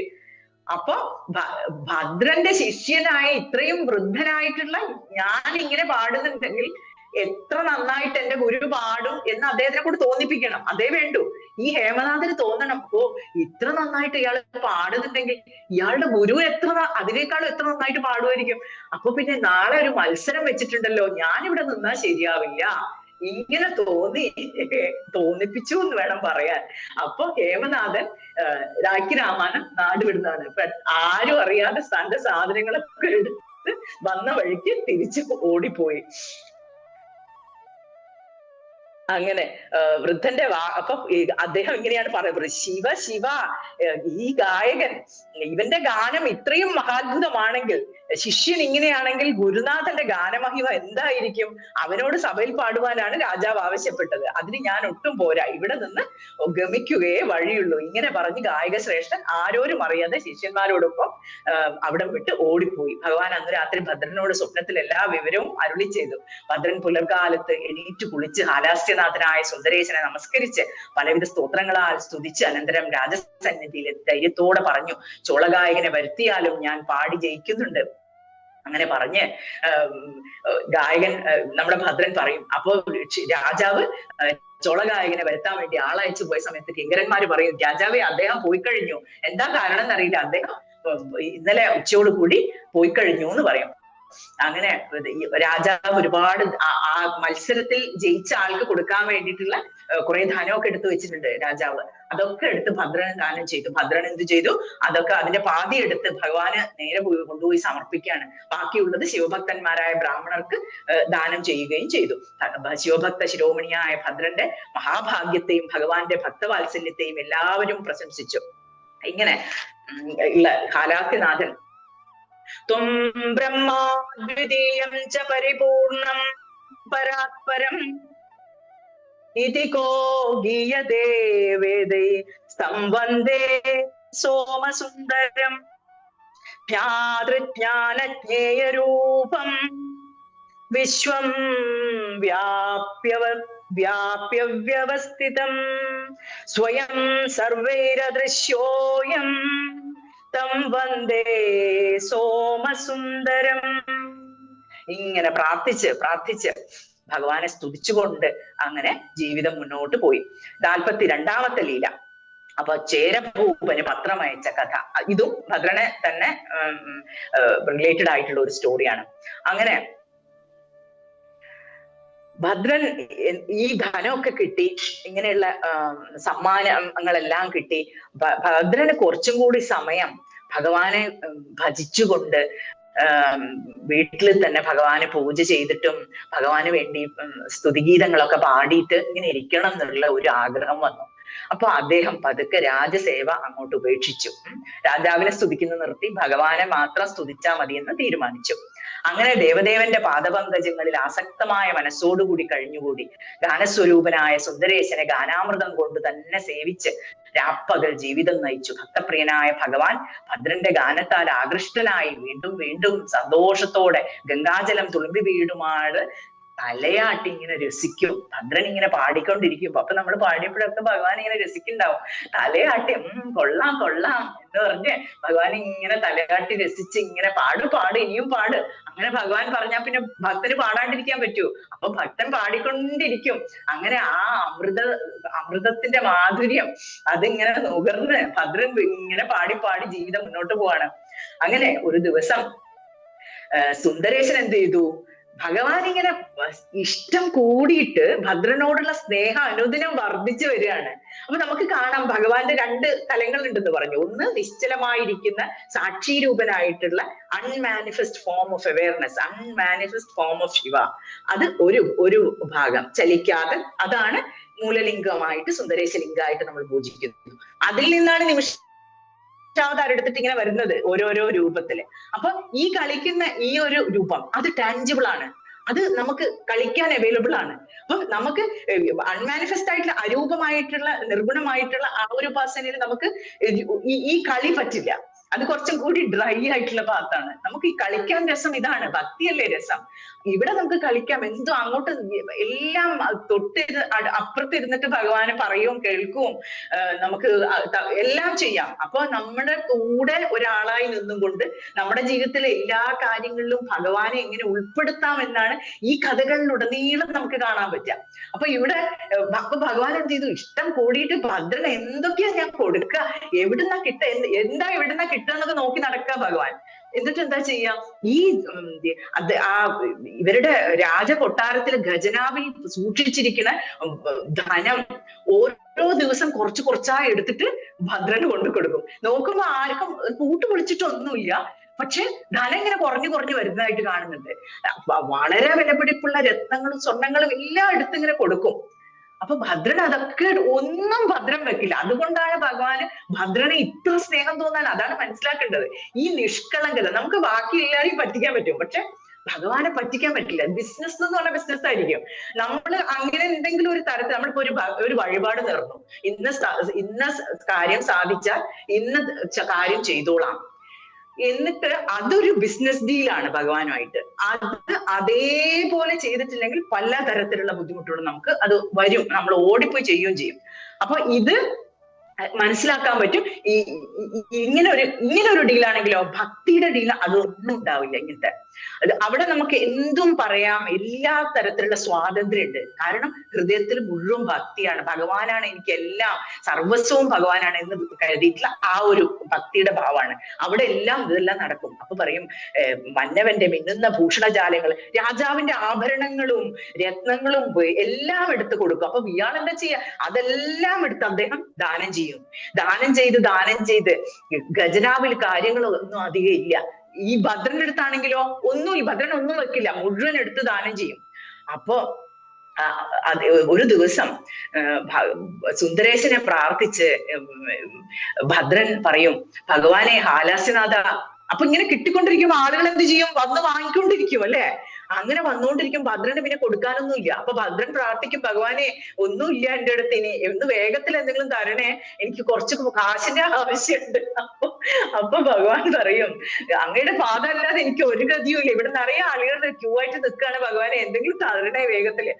അപ്പൊ അവനവന് വേണ്ടിയല്ല ചോദിക്കുന്നത്, കൊടുക്കാൻ വേണ്ടിയിട്ടാണ്. അപ്പൊ ഭഗവാൻ വന്നിട്ട് ഒരു പറച്ചില് പറയും. ഭഗവാൻ പറയും, ഭദ്ര സ്വപ്നദർശനാണ്. അപ്പൊ സ്വപ്നത്തിലാണ് പറയുന്നത്, എല്ലാം ഭദ്ര, ഞാൻ നിന്റെ ദാനശീലം കണ്ടിട്ട് എനിക്ക് എന്ത് സന്തോഷമാണെന്നറിയോ. പക്ഷെ ഒരു ചെറിയ പ്രശ്നമുണ്ട്.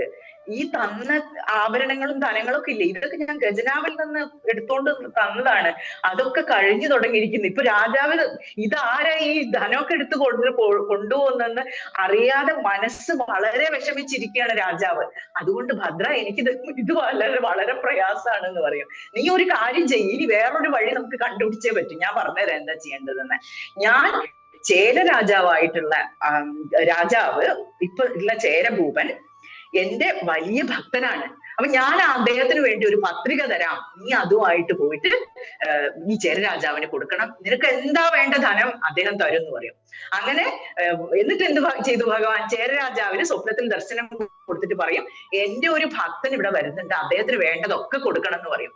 അങ്ങനെ ഈ ചേര രാജാവിന്റെ അടുത്ത്, അപ്പൊ അത് സ്വപ്നത്തിൽ വന്ന് പറഞ്ഞപ്പോ തന്നെ രാജാവ് ഉടനെ പോയിട്ട് പിന്നെ ഒരുപാട് ധനമൊക്കെ എടുത്തു വെച്ച് എല്ലാം എടുത്ത് ഈ ഭദ്രന് നൽകും. എന്നിട്ട് പറയും, എനിക്ക് അങ്ങയെ കണ്ടപ്പോ ശിവഭഗവാനെ നേരിട്ട് കണ്ടതുപോലെ തോന്നുന്നു, കാരണം അത്രയും അങ്ങയോടുള്ള കാരുണ്യം കൊണ്ടല്ലേ ഇങ്ങനെ വന്നിട്ട് എന്നോട് പറഞ്ഞത്. എനിക്ക് ഇതുവരെ ഇങ്ങനെ ഒരു അനുഭവം ഉണ്ടായിട്ടില്ല ഭഗവാനെ, അങ്ങയുടെ കാരുണ്യം എന്നെ കൊണ്ട്, ഞാനൊരു നിമിത്തമായിട്ട് ഇദ്ദേഹത്തിന് ധനം കൊടുപ്പിച്ചല്ലോ ഭഗവാനെ, എന്നെ തെരഞ്ഞെടുത്തല്ലോ. അപ്പൊ ഇതാണ് നിമിത്തമായിട്ട് ഇരിക്കുക. നമുക്ക് എന്താ ചെയ്യാൻ പറ്റുക, ബെസ്റ്റ് ചെയ്യാൻ പറ്റുക, നിമിത്തം മാത്രം സവ്യസാചി എന്ന് ഭഗവാൻ പറയുന്നില്ലേ, അതുപോലെ നല്ലൊരു ഉപകരണമായിട്ടിരിക്കുക. എങ്ങനെയാ നല്ല ഉപകരണമാവുക, നല്ല ഉപകരണമാണ് ആവണമെങ്കിൽ നമ്മുടെ മനസ്സിലുള്ള ഈ ചെറിയ ചെറിയ ചിന്താഗതിയും സങ്കല്പങ്ങളും ചെറിയ ചെറിയ ചിന്തകളും ഇവര് അത് അങ്ങനെയുള്ള എല്ലാം എടുത്ത് മാറ്റിയിട്ട് അവിടെ നിറയെ ഭഗവാനെ നിറയ്ക്കുക. ഭഗവാനെ നിറയ്ക്കാൻ എന്താ വഴി? ഇങ്ങനെ കഥകൾ കേൾക്കുക, സൂത്രങ്ങൾ പാടിയിട്ടും മറ്റുള്ള ചിന്തകളെല്ലാം മനസ്സിന്ന് ഒഴിവാക്കുക. അറ്റ്ലീസ്റ്റ് വൈകുന്നേരം ആയാലെങ്കിലും നമ്മൾ ന്യൂസും ഇങ്ങനെ നെഗറ്റീവായിട്ടുള്ള കാര്യങ്ങളും അങ്ങനത്തെ ഒന്നും കാണാതെ മനസ്സ്, നമ്മൾ ഉറങ്ങാന്ന് പറയുന്നത് നമ്മുടെ സ്വരൂപം സ്ഥിതിയിൽ പോയിട്ട് നമ്മൾ ആ ഒരു അവസ്ഥയിൽ ഇരിക്കുന്ന ഒരു സമയമാണ്. രാത്രി ഉറങ്ങി എണീക്കുമെന്ന് അറിയില്ല അല്ലെ, രാവിലെ എണീക്കുമെന്ന് നമുക്കറിയില്ല, വി ആർ നോട്ട് ഷുവർ. അപ്പൊ ആ ഒരു അങ്ങനെയുള്ള അല്പായുസുകളായിട്ടുള്ള നമ്മളൊക്കെ രാത്രി പോകുമ്പോ എന്താ, ഞാൻ ഇന്ന് രാത്രി മരിച്ചു പോയിട്ടുണ്ടെങ്കിൽ എന്താ അവസ്ഥ, എനിക്ക് എന്താ ബാക്കി ഉണ്ടാവുക? മനസ്സിനെ ഏത് തരത്തിൽ നമ്മൾ മനസ്സിനെ കൊണ്ടുപോകുന്നോ അതുപോലെയാണ് നമ്മുടെ ബാക്കിയുള്ള എന്തെങ്കിലും ബാക്കിയുള്ള സമയത്ത് അത് ഉണ്ടാവുക. എന്ന് വെച്ചാൽ ലൈഫ് ആഫ്റ്റർ ഡെത്ത് ഉണ്ടോന്ന് ചോദിച്ചാൽ അത് ഉണ്ട് തന്നെ. ഭഗവത്ഗീത തന്നെ പറയുന്നില്ലേ, വാസാംസി ജീർണാനി യഥാവിഹായ. ഭഗവാൻ പറയുന്നില്ലേ, അഴുക്കായ വസ്ത്രങ്ങൾ അഴിച്ചിടുന്നത് പോലെ ജീവൻ എന്ത് ചെയ്യുന്നു, മറ്റൊരു ശരീരം എടുക്കുന്നു. അപ്പൊ ഈ ഒരു കാലഘട്ടത്തിലും എല്ലാം നമ്മൾ ഈ ചിത്തവും കൊണ്ടാ പോകുന്നത്. ആഗ്രഹങ്ങൾ നിറഞ്ഞ ചിത്തം, ക്രോധം നിറഞ്ഞ ചിത്തം, കാമം നിറഞ്ഞ ചിത്തം, ഇതൊക്കെ എടുത്തിട്ടാ പോകുന്നതെങ്കിൽ നമുക്കിത് അനുഭവിക്കാൻ ഒരു ഉപകരണം വേണ്ടേ? നമ്മളിപ്പോ തൈർസാദം കഴിച്ചു നമുക്കത് കഴിക്കണമെങ്കിൽ വായ വേണ്ടേ, ശരീരം വേണ്ടേ? ഉപകരണം ഇല്ലാണ്ട് എന്ത് ചെയ്യും? അപ്പൊ നമുക്ക് എന്താ ബെസ്റ്റായി ചെയ്യാൻ പറ്റുക? നല്ലൊരു ഉപകരണമായിട്ട് ഇരിക്കാൻ പറ്റും. ഭഗവാന് വേണ്ടി നല്ല കാര്യങ്ങളൊക്കെ ചെയ്തു കൊടുക്കാനും ഭക്തിക്ക് വേണ്ടി, ഭഗവാന് ഭക്തിക്ക് ഉപയോഗിക്കാൻ വേണ്ടി ഉള്ള ഒരു ഉപകരണമായിട്ട് ഇരുന്നു കൊടുക്കുക. അതിന് നമ്മളെ തന്നെ ശുദ്ധീകരിച്ചിരിക്കുക. എന്താണ് ശുദ്ധി? നമ്മളിപ്പോ പലരും വെജിറ്റേറിയൻസ് ആയിരിക്കും, നല്ല ഭക്ഷണമൊക്കെ, പച്ചക്കറി ഭക്ഷണമൊക്കെ ആയിരിക്കും കഴിക്കുന്നത്. അല്ലാതെ മറ്റേത് മോശമാണ് അങ്ങനത്തെ ഒരു പ്രത്യേകമായിട്ട് ഇതൊന്നും എടുക്കുന്നില്ല, അത് ഓരോരുത്തരുടെ പ്രിഫറൻസ്. അപ്പൊ നമ്മൾക്ക് അങ്ങനെയുള്ള ഒരു അഹിംസ അടിസ്ഥാനമായിട്ടുള്ള അങ്ങനെ ഒരു തരത്തിലുള്ള ഒരു ഭക്ഷണമൊക്കെ സെറ്റപ്പ് ചെയ്ത് അങ്ങനെയൊക്കെ ചെയ്യും. പക്ഷെ എന്ത് ഭക്ഷണം നമ്മൾ മനസ്സിന് കൊടുക്കുന്നത് നമ്മൾ ശ്രദ്ധിച്ചിട്ടുണ്ടോ? എന്താ നമ്മൾ കണ്ണിലൂടെ കൊടുക്കുന്നതൊക്കെ നമ്മുടെ മനസ്സിന്റെ ഭക്ഷണമാണ്. നമ്മൾ ഈ ചെവി കൂടെ കൊടുക്കുന്നതൊക്കെ മനസ്സിന്റെ ഭക്ഷണങ്ങളാണ്. അപ്പൊ അത് എന്ത് തരത്തിലുള്ള ഭക്ഷണം? ഈ നെഗറ്റീവായിട്ടുള്ള ഇങ്ങനെ ചർച്ചകളും അതും ഇതൊക്കെ നമ്മളിങ്ങനെ കേട്ട് ഉള്ളിലേക്ക് ഇങ്ങനെ എടുത്ത് ഭയമാണ്. നോക്കൂ, everything is running on fear now. ഈ വാർത്തകളെല്ലാം കേൾക്കും, എവറിത്തിങ് അവര് തന്നെ അറിയുന്നുണ്ടാവില്ല, ന്യൂസ് വായിക്കുന്നവരെന്നെ അറിയുന്നില്ല. The tone that is set, അതിന് പിന്നിലൊരു ടോണില്ലേ? നിങ്ങൾ കുറെ കാലം ന്യൂസ് ഒക്കെ കാണാണ്ട് എന്നിട്ട് പെട്ടെന്ന് ഒരു ദിവസം ഒന്ന് കണ്ടു, അപ്പോഴാണ് അത് മനസ്സിലാവുക. എന്നും കാണുമ്പോൾ മനസ്സിലാവില്ല. അപ്പൊ ഈ നെഗറ്റിവിറ്റി ഉള്ളിലേക്ക് എടുത്ത് നമ്മൾ അതും കൊണ്ട് ഭയത്തോടു കൂടി, പലർക്കും ഞാൻ കണ്ടിട്ടുണ്ട്, ഈ സൂര്യൻ അസ്തമിച്ചു കഴിഞ്ഞാൽ ഭയം. സൂര്യൻ അവിടെ, ഭഗവാൻ അവിടെ ഉണ്ടാവുമ്പോൾ എല്ലാവർക്കും വലിയ കുഴപ്പമില്ലാണ്ട് കുറെ ആൾക്കാർക്ക് പോകാൻ പറ്റും. സൂര്യൻ അസ്തമിച്ചു കഴിഞ്ഞാൽ ഭയമാണ്. കാരണം എന്താണ്? അതാണ് ഉള്ളിലേക്ക് കൊടുത്തോണ്ടിരിക്കുന്നത്, മനസ്സിന് കൊടുത്തോണ്ടിരിക്കുന്നത്. നമുക്ക് എപ്പോഴും ഒരു ചോയ്സ് ഉണ്ട്. അതിനാണ് കണ്ണിന്റെ ഒരു കോള വന്നിരിക്കുന്നത്. അതിനാണ് കണ്ണടയ്ക്കൂ വേണ്ടാത്ത കാര്യങ്ങൾക്ക്. അത് കണ്ണടച്ചു കഴിഞ്ഞാൽ നമുക്ക് വേണ്ട, ഞാൻ തീരുമാനിക്കണം, എനിക്ക് കേൾക്കേണ്ട നെഗറ്റീവായിട്ടുള്ള കാര്യങ്ങൾ. എന്ത് കാര്യം നമുക്ക് എന്താ അൾട്ടിമേറ്റ്ലി ഇതിനോട് കൊണ്ടൊരു ഗുണം? അപ്പൊ ഞാനിനി എന്റെ വളർച്ചയ്ക്ക് ആവശ്യമായിട്ടുള്ള സാധനങ്ങൾ മാത്രമേ ഞാൻ കേൾക്കാൻ പോകുന്നുള്ളൂ. നിങ്ങളും തീരുമാനിച്ചു നോക്കൂ. ഞാനിത് ചെയ്ത് നോക്കിയിട്ടുണ്ട്. അപ്പോഴൊക്കെ ആദ്യത്തെ കാലത്ത് ഒരു ഭയം, അയ്യോ പ്രധാനപ്പെട്ട ന്യൂസ് ഒക്കെ മിസ് ചെയ്തു പോലോ. പക്ഷേ ഈ 10-25 വർഷത്തെ ഒരു അനുഭവത്തിൽ നിന്ന് പറയാണ്, അറിയേണ്ട ന്യൂസ് ആരുടെയെങ്കിലും കൂടെ ഭഗവാൻ നമ്മളെ അറിയിച്ചു തരും. അറിയേണ്ട കാര്യങ്ങൾ അത്രയും വരെ എത്തുകയും ചെയ്തു. അതിൽ നിന്ന് പറയാണ്, ഈ നല്ല കാര്യങ്ങള്, നല്ല സന്തോഷം ഉണ്ടാക്കുന്ന അപ്ലിഫ്റ്റിംഗ് ആയിട്ടുള്ള കാര്യങ്ങൾ കേൾക്കുക. വീട്ടിലിങ്ങനെ ഒച്ചത്തിൽ ഇങ്ങനെ ന്യൂസൊക്കെ ഇങ്ങനെ ചെയ്തോണ്ട് അവിടെ ഏതോ രാജ്യത്ത് നടക്കുന്ന ഒരു ദുഃഖകരമായിട്ടുള്ള ഒരു കാര്യത്തിന്റെ വൈബ്രേഷൻ നമ്മുടെ വീട്ടിലെ ലിവിംഗ് റൂമിലേക്ക് ഇങ്ങനെ അലയടിച്ചുകൊണ്ടിരിക്കുകയാണ്. Four what? എന്ത് കിട്ടാൻ? എന്നിട്ട് നമുക്ക് ഇത് ശരിക്കും നമ്മൾ മനസ്സിലാക്കണം. What are V doing? നമ്മൾ എന്താ കൊടുക്കുന്നത്? കഴിക്കാൻ മനസ്സിനെന്താ കൊടുക്കുന്നത്? നല്ല കാര്യങ്ങൾ കാണാം ഭഗവാൻ. അതേപോലെ തന്നെ നാക്ക്, നമ്മളിപ്പോ ഗൗതമ മഹർഷി കാഞ്ചനമാലാദേവിക്ക് ഉപദേശിച്ചു കൊടുത്തു, മാനസിക ധർമ്മം, വാചിക ധർമ്മം, കായിക ധർമ്മം.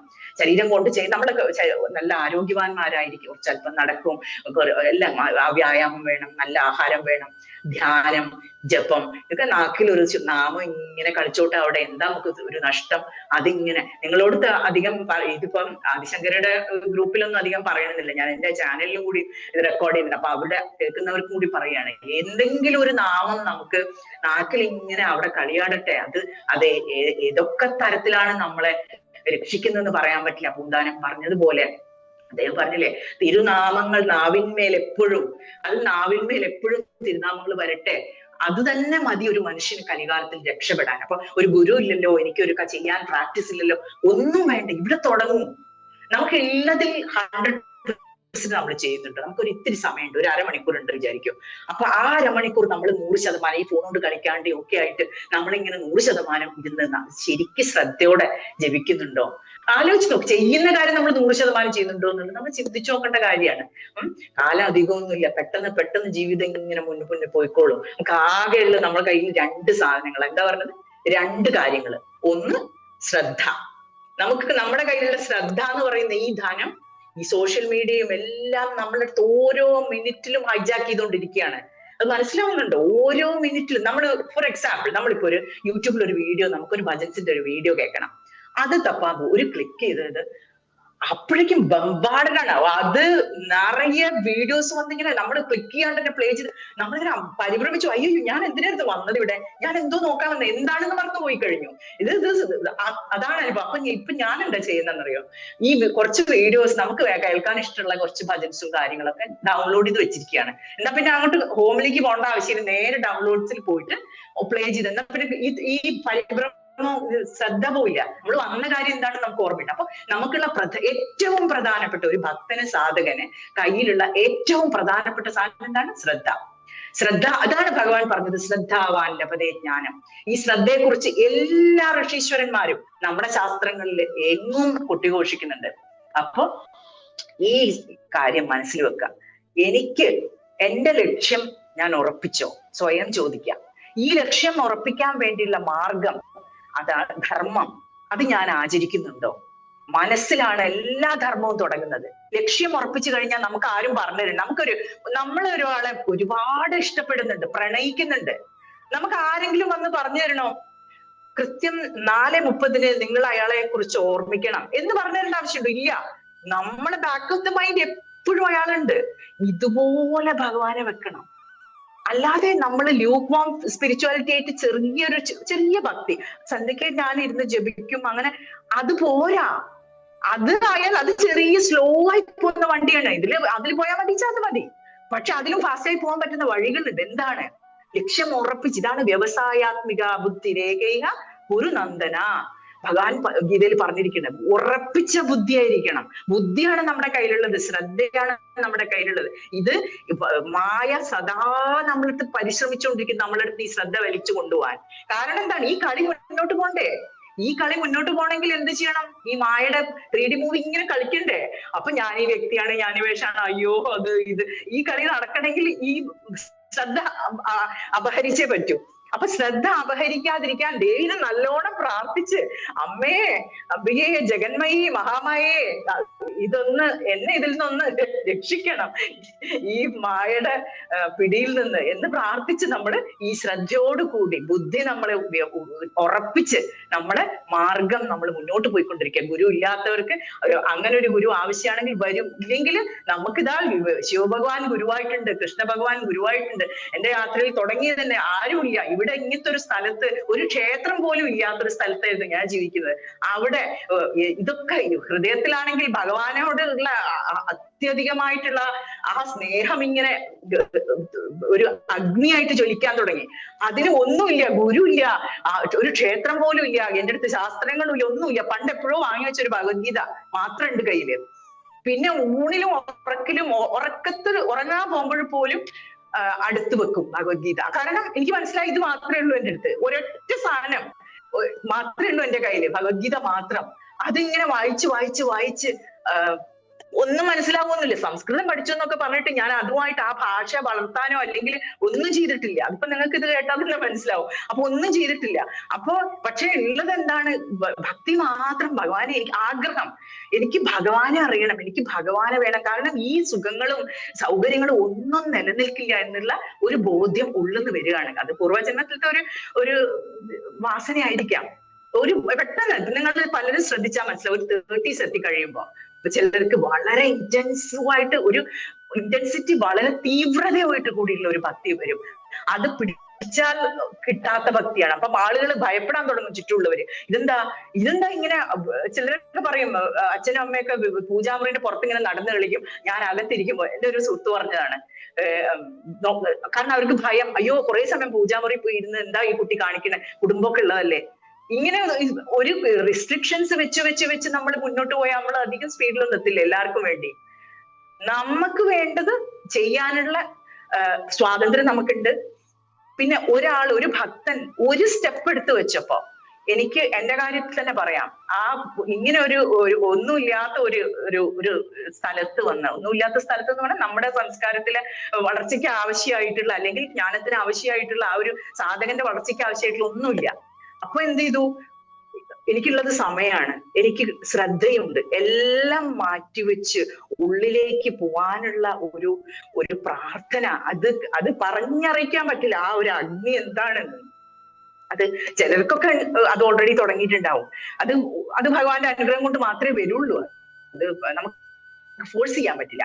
അപ്പൊ ഈ ഒരു സാധനം ഉള്ളിന്ന് വരുന്ന സമയത്ത് നമ്മൾ അതിനെ ബാക്കി എല്ലാത്തിലേക്കും ഒന്ന് അവിടെ മാറ്റി വെച്ചത്, എനിക്ക് ഇങ്ങനെ ഒരു സാധനം അത് തന്നെ അനുഗ്രഹം കൊണ്ട്, ഗുരുക്കന്മാരുടെയും ഭഗവാന്റെ ഒക്കെ അനുഗ്രഹം കൊണ്ടാണ് വരുന്നത്. അപ്പൊ അത് വന്നു കഴിഞ്ഞ് നമ്മൾ 100% അതിനോട് നമ്മൾ ലോയലായിരിക്കുക.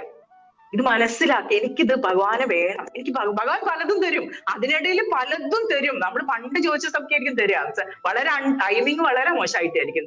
പണ്ട് ചോദിച്ചായിരിക്കും ഇപ്പൊ തരിക. അപ്പൊ അത് കിട്ടിയിട്ട് വേണ്ട നോ താങ്ക് യു, എല്ലാം വേണ്ട, എനിക്ക് അതൊന്നുമല്ല വേണ്ട, എനിക്ക് ഭഗവാനെ മതി. ഇങ്ങനെ ചൂസ് ചെയ്തുകൊണ്ടിരിക്കുന്ന ഒരാൾക്ക് മാത്രമേ ഭഗവാനെ കിട്ടുള്ളൂ. ഭഗവാൻ നോക്കും, നിന്റെ പ്രൈം ടൈം ആർക്കാ നീ കൊടുക്കുന്നത്? നീ ന്യൂസ് ചാനൽസിനാണോ കൊടുക്കുന്നത്? നിന്റെ പ്രൈം ടൈം നീ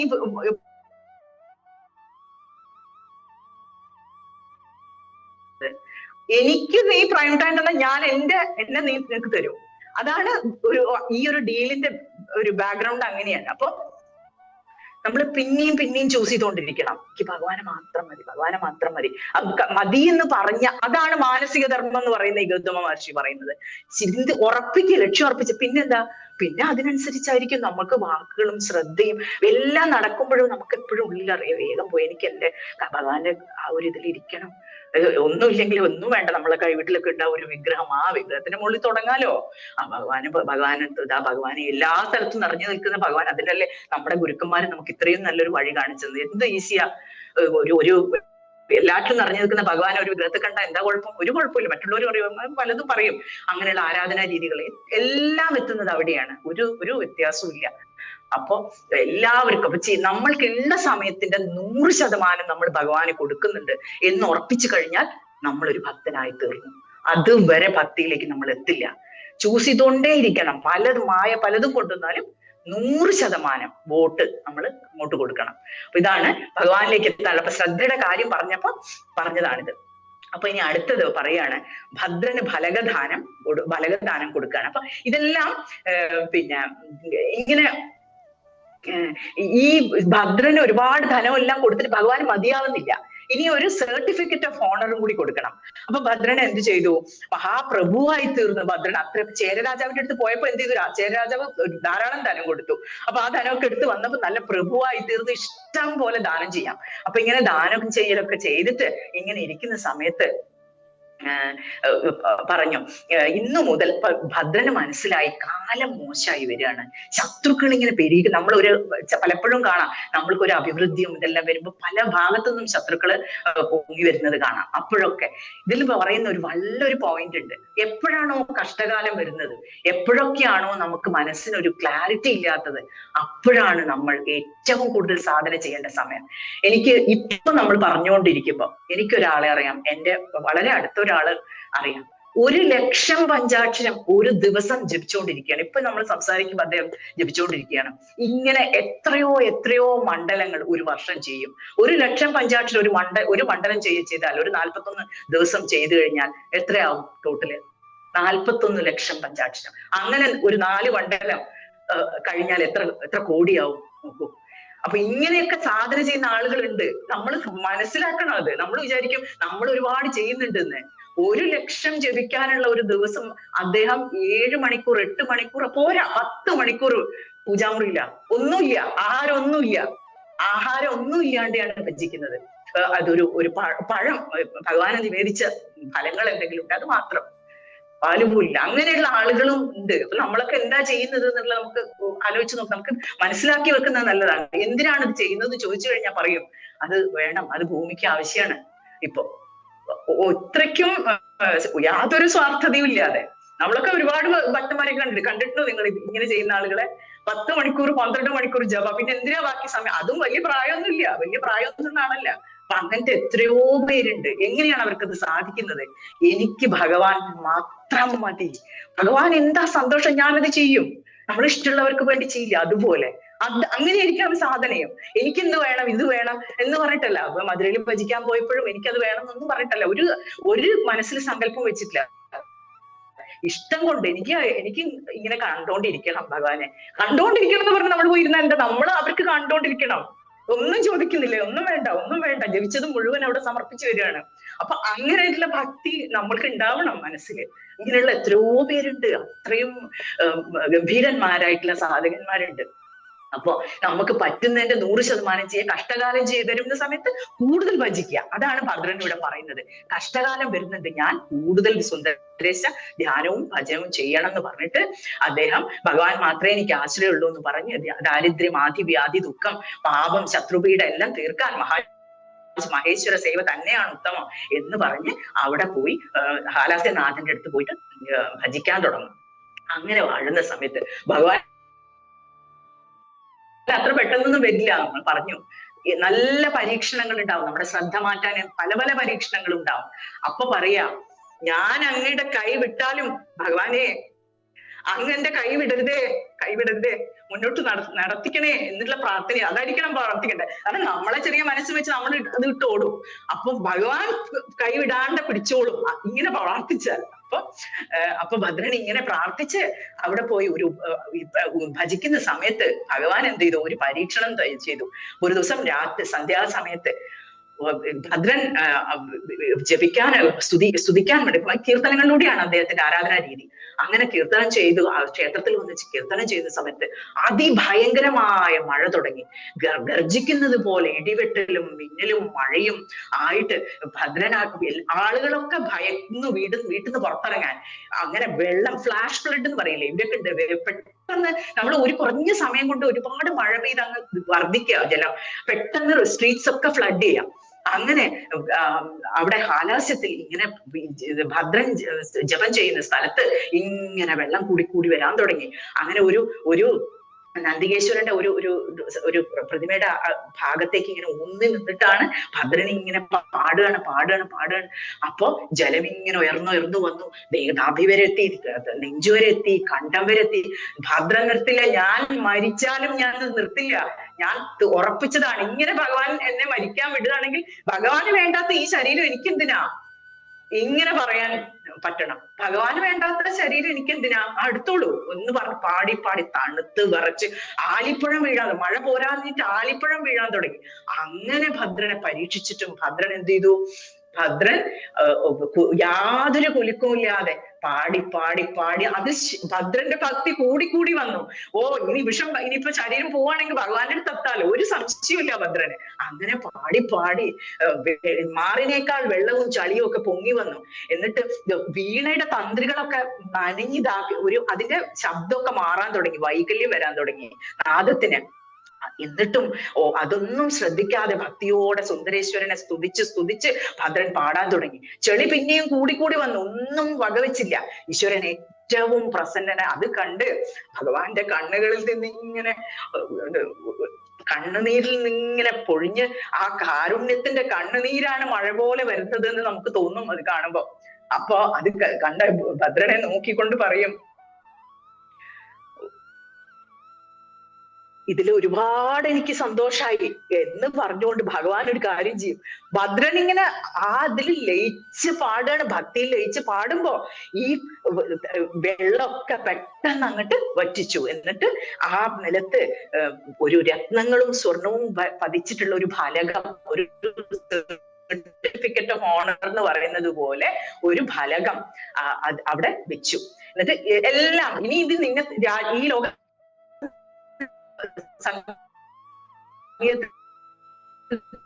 തോൽപ്പിക്കാൻ നിനക്കൊന്നും നേടാനോ സർട്ടിഫിക്കറ്റ് ഓഫ് ഓണർ. ഭദ്രൻ, ആരാണിത് എനിക്ക് തന്നത് ഈ മഴയത്ത്?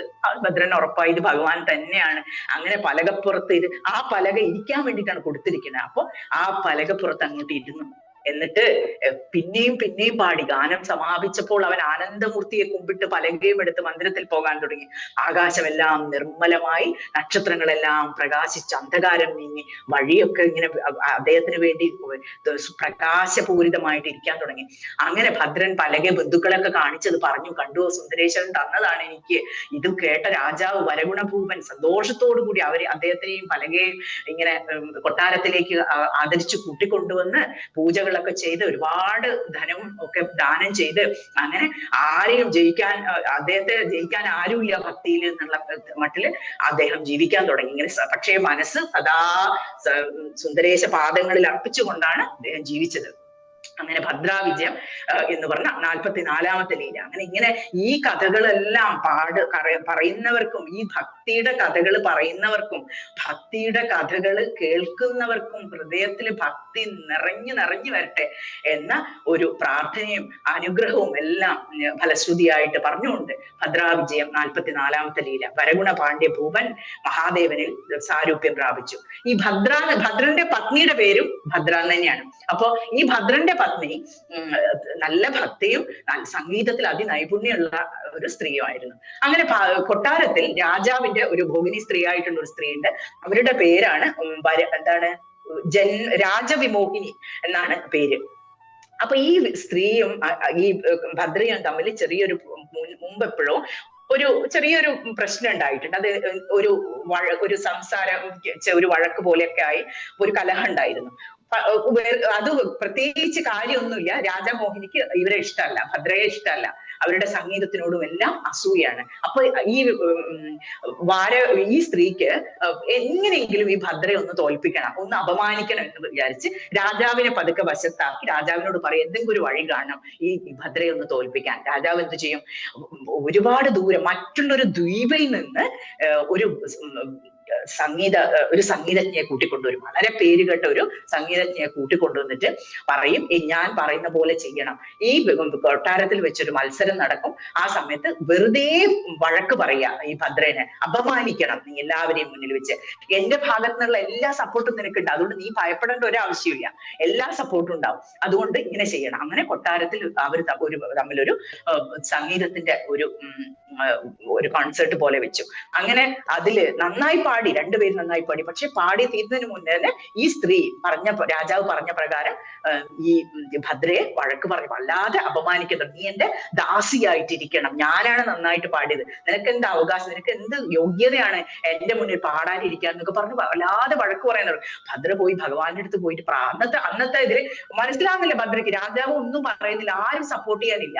അപ്പൊ ഭദ്രയ്ക്ക് വലിയ വിഷമാവും. ഇത്രയും കാലം ഞാൻ ഇവിടെ നിന്ന് പാടിയിട്ട് ഭഗവാനെ ഇങ്ങനെ ഒരു അപമാനം ഞാൻ കേൾക്കേണ്ടി വന്നല്ലോ, ഭഗവാൻ മാത്രമേ എനിക്ക് വഴിയുള്ളൂ. അപ്പൊ രാജാവ് പറയും, അപ്പൊ അവിടെ പ്രാർത്ഥിച്ച സമയത്ത് പെട്ടെന്ന് ഭദ്രയ്ക്ക് മനസ്സിൽ തോന്നും, ശരി സുന്ദരേശ്വര സന്നിധിയിൽ വേണം നാളത്തെ മത്സരം നടക്കാൻ. അപ്പൊ പിറ്റേ ദിവസത്തേക്ക് മത്സരം മാറ്റിവെച്ചു. അപ്പൊ കൊട്ടാരത്തിലെ അവിടെ അന്ന് നടന്ന അതേ സ്ഥലത്ത് വെക്കണം എന്ന് പറഞ്ഞപ്പോ ഭദ്ര പറയും, പറ്റില്ല, എനിക്ക് സുന്ദരേശ്വര സന്നിധിയിൽ തന്നെ പാടണം എന്ന് പറയും. അവിടെ എത്തിക്കഴിഞ്ഞാൽ ഭഗവാൻ നോക്കിക്കോളും എന്നറിയാം. അങ്ങനെ ഭഗവാൻ പിറ്റേ ദിവസം അവിടെ സുന്ദരേശ്വര സന്നിധിയിൽ വളരെ ഭംഗിയായിട്ട് പാടി. അപ്പൊ ഈ രാജാവ് എപ്പോഴും പിന്നെ പക്ഷഭേദമായിട്ട് ഇങ്ങനെ ആ സ്ത്രീനെ സപ്പോർട്ട് ചെയ്ത് പറയുന്ന പോലെ പറയും. അപ്പോഴാണ് ഈ മണ്ഡപത്തിൽ പാടിക്കൊണ്ടിരിക്കുമ്പോ സുന്ദരേശ്വര ഭഗവാൻ കവിവേഷം പൂണ്ട് അവിടെ ഒരു ഭാഗത്ത് വന്ന് ഇങ്ങനെ ഇരിക്കും. എന്നിട്ട് ഇങ്ങനെ കേൾക്കും ഭദ്ര പാടുന്നതെല്ലാം ഭഗവാനെ കുറിച്ചാണ്. അപ്പൊ ഈശ്വര നിശ്ചയത്താൽ മന്നനും മറ്റുള്ളവരും ഭാവഭേദം കൂടാതിരുന്നു. രാജാവ് മറന്നേ പോയി എന്ത്, ഞാൻ മറ്റേ ആളെയാണ് സപ്പോർട്ട് ചെയ്യേണ്ടത്. അതാണ് ഭഗവാന്റെ ഒരു ലീല എന്ന് പറയുന്നത്. നമ്മളെ രക്ഷിക്കേണ്ട സമയത്ത് മറ്റുള്ളവരുടെ മനസ്സിൽ ചിന്തകളായി വന്നിട്ട് നമ്മളെ രക്ഷിക്കും. അപ്പൊ സുന്ദരേശ്വരൻ കവിവേഷം പൂണ്ട് മന്ദിരത്തിൽ ഒരിടത്ത് ഗൂഢമായിരുന്നു, എന്നിട്ട് അവിടെ ഒളിച്ചിരുന്നു. അപ്പൊ ഈശ്വര നിശ്ചയത്താൽ എല്ലാം പാടിക്കഴിഞ്ഞപ്പോ എത്ര നല്ല ഗാനം എന്ന് പറഞ്ഞ് എല്ലാവരും ഭദ്രയെ പ്രശംസിക്കാൻ തുടങ്ങി. അങ്ങനെ ഇരിക്കുന്ന സമയത്ത് ഭദ്രയ്ക്ക് മനസ്സിലായി ഇതെല്ലാം ഭഗവാന്റെ കാരുണ്യാണെന്ന്. അങ്ങനെ ഈ എല്ലാവരും പറഞ്ഞു ശരിവെച്ചു, ശരിയാണ്, ഭദ്ര പാടിയതാണ് ഏറ്റവും നന്നായത് എന്ന് പറഞ്ഞ് ഭദ്രയ്ക്ക് ധാരാളം സമ്മാനങ്ങളൊക്കെ നൽകി. ആ മറ്റു ദ്വീപിൽ നിന്ന് കൊണ്ടുവന്ന ഈ ഗാന ഭൂഷണായിട്ടുള്ള ഒരു സ്ത്രീ ഉണ്ടല്ലോ, അവര് ഭദ്രയ്ക്ക് പറഞ്ഞു വൃത്തിയായിട്ട് ഇരിക്കണം, അതായിരുന്നു മത്സരത്തിലെ ഒരു കാര്യം. അപ്പൊ ഇവര് വൃത്തിയായിട്ട് എന്റെ ഒരു അടിമ പോലെ ഇവിടെ ഇരിക്കണം അങ്ങനെ പറഞ്ഞ് ഭദ്രയ്ക്ക് എല്ലാ തരത്തിലുള്ള സമ്മാനങ്ങളും നൽകി, ധാരാളം പട്ടുവസ്ത്രങ്ങളും രത്നാഭരണങ്ങളും എല്ലാം നൽകി മടക്കി അയച്ചു. അങ്ങനെ ഭഗവാനോട് വീണ്ടും വീണ്ടും നന്ദി പറഞ്ഞ് ഭദ്ര സന്തോഷത്തോടുകൂടി ജീവിതം തുടർന്നു. പുത്രൻ രാജ്യഭാരം നൽകി രാജാവ് സുന്ദരേശ്വര പാദവും സേവിച്ച് കഴിഞ്ഞുകൂടി. പിന്നെയാണ് സൂകരങ്ങളുടെ സ്തന്യപാനം എന്ന് പറഞ്ഞിട്ട് വളരെ രസകരമായിട്ട് ഈ കഥയും കൂടി പറഞ്ഞിട്ട് നമുക്ക് നിർത്താം. അപ്പോ സൂകരം എന്ന് പറഞ്ഞ ഒരു ഗുരുതീർത്ഥം എന്നൊരു പുണ്യക്ഷേത്രം ഉണ്ട്.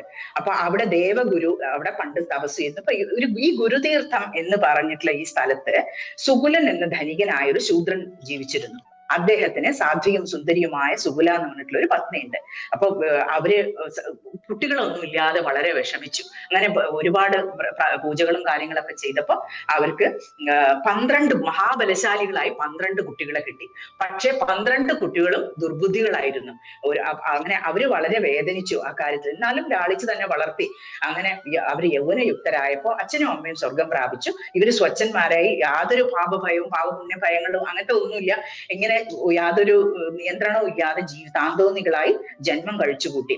അങ്ങനെ ഒരു ദിവസം കാട്ടിൽ വേട്ടയാടാൻ പോയ സമയത്ത് ഒരു മുനി പുങ്കവനെ കാണാനിടയിലാണ്. നല്ല ആ ഒരു തപസ്വിയായിട്ടുള്ള അദ്ദേഹം ഭഗവാന്റെ ചിന്തകളും എല്ലാം ആ ആനന്ദാശ്രുക്കൾ പൊഴിച്ചുകൊണ്ട് അവിടെ ഇങ്ങനെ ഇരിക്കുന്ന സമയത്ത്, ധ്യാനത്തിൽ മുഴുകി ഇരിക്കുന്ന സമയത്ത് അദ്ദേഹത്തിന് മേലെ കുറെ മണ്ണെടുത്തിട്ട് അങ്ങനെ വാരിയിട്ടു.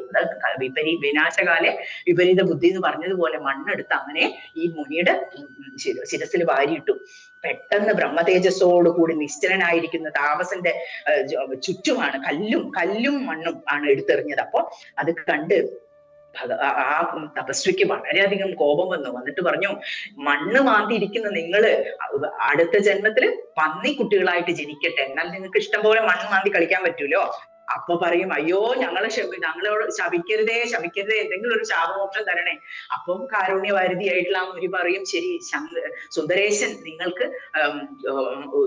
നിങ്ങൾ പന്നിക്കുട്ടികളായി ജനിക്കും, ഒരു പന്നി മാതാവായിട്ട് വന്നിട്ട് നിങ്ങൾക്ക് സ്തന്യപാനം നൽകും, പാല് തരും. ആ സമയത്ത് നിങ്ങൾ നല്ല ജ്ഞാനത്തോടു കൂടി ഒരു ജീവിതം ജീവിക്കും. പക്ഷേ നിങ്ങളെ കഴുത്ത് വരെ പന്നി രൂപമായിരിക്കും, ബാക്കിയെല്ലാം മനുഷ്യനായി മാറും ആ സമയത്ത്.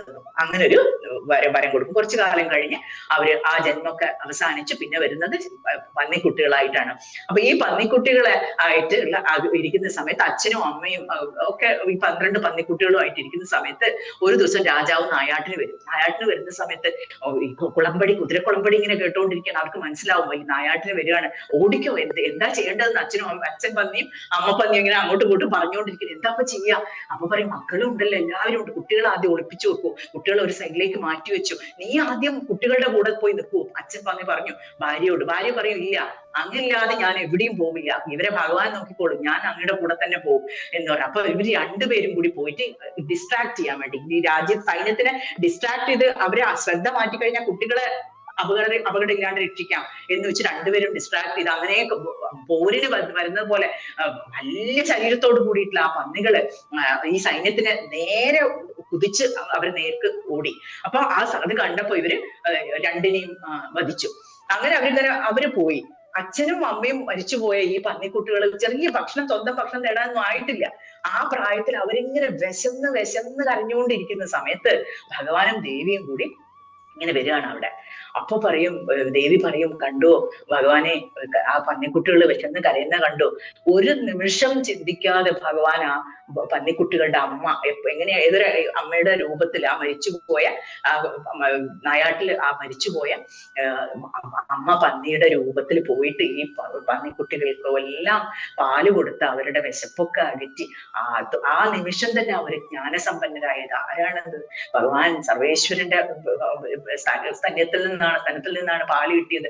അപ്പൊ പിന്നെ ജ്ഞാനികളാവാണ്ടിരിക്കും. അങ്ങനെ തന്നെ അവരപ്പൊ തന്നെ ഒരു ശരീരം അവർക്ക് മാറ്റം വരാൻ തുടങ്ങി. എന്നിട്ട് കഴുത്തിനാൽ കീഴ്പോട്ട് മനുഷ്യരൂപവും തലയ്ക്ക് മേലോട്ട് പന്നിയുടെ രൂപമായിട്ടുള്ള 12 പന്നികള് പന്നി മനുഷ്യന്മാരെന്ന് വേണേ പറയാം, ആ രൂപത്തിലുള്ള അവരായിട്ട് മാറി. അങ്ങനെ ഭഗവാൻ അപ്രത്യക്ഷനായിട്ട് ആ രാജ്യം ഭരിക്കുന്ന രാജാവിനോട് സ്വപ്നദർശനം കൊടുത്തിട്ട് പറയും, ഈ പന്നികളെ നീ കൊട്ടാരത്തിലേക്ക് വിളിച്ച്, അപ്പൊ പാല് കൊടുത്ത് അത് മാത്രമല്ല അവരെ ജ്ഞാനികളാക്കണം, അവരെ എല്ലാ തരത്തിലുള്ള സഹായവും ചെയ്യണം, യോഗക്ഷേമം ചെയ്യണം. അപ്പൊ അത് അവരെന്ത് ചെയ്യണം, അവരെ നീ മന്ത്രിമാരാക്കണം. അത്രയും ജ്ഞാനവും ബുദ്ധിയും അവർക്കുണ്ട്. അപ്പൊ അവരെ മന്ത്രിമാരാക്കി അവർക്കെല്ലാം വിവാഹം ചെയ്തു കൊടുത്തു. മറ്റുള്ള മന്ത്രിമാരുടെ പുത്രിമാരെയൊക്കെ എടുത്ത് വിവാഹം ചെയ്തു കൊടുത്ത് നല്ലൊരു കുടുംബം ആയി അവർ ജീവിക്കാൻ തുടങ്ങി. ഇതാണ് സൂകരങ്ങളുടെ സ്തന്യപാനം എന്ന് പറഞ്ഞിട്ടുള്ള ലീല.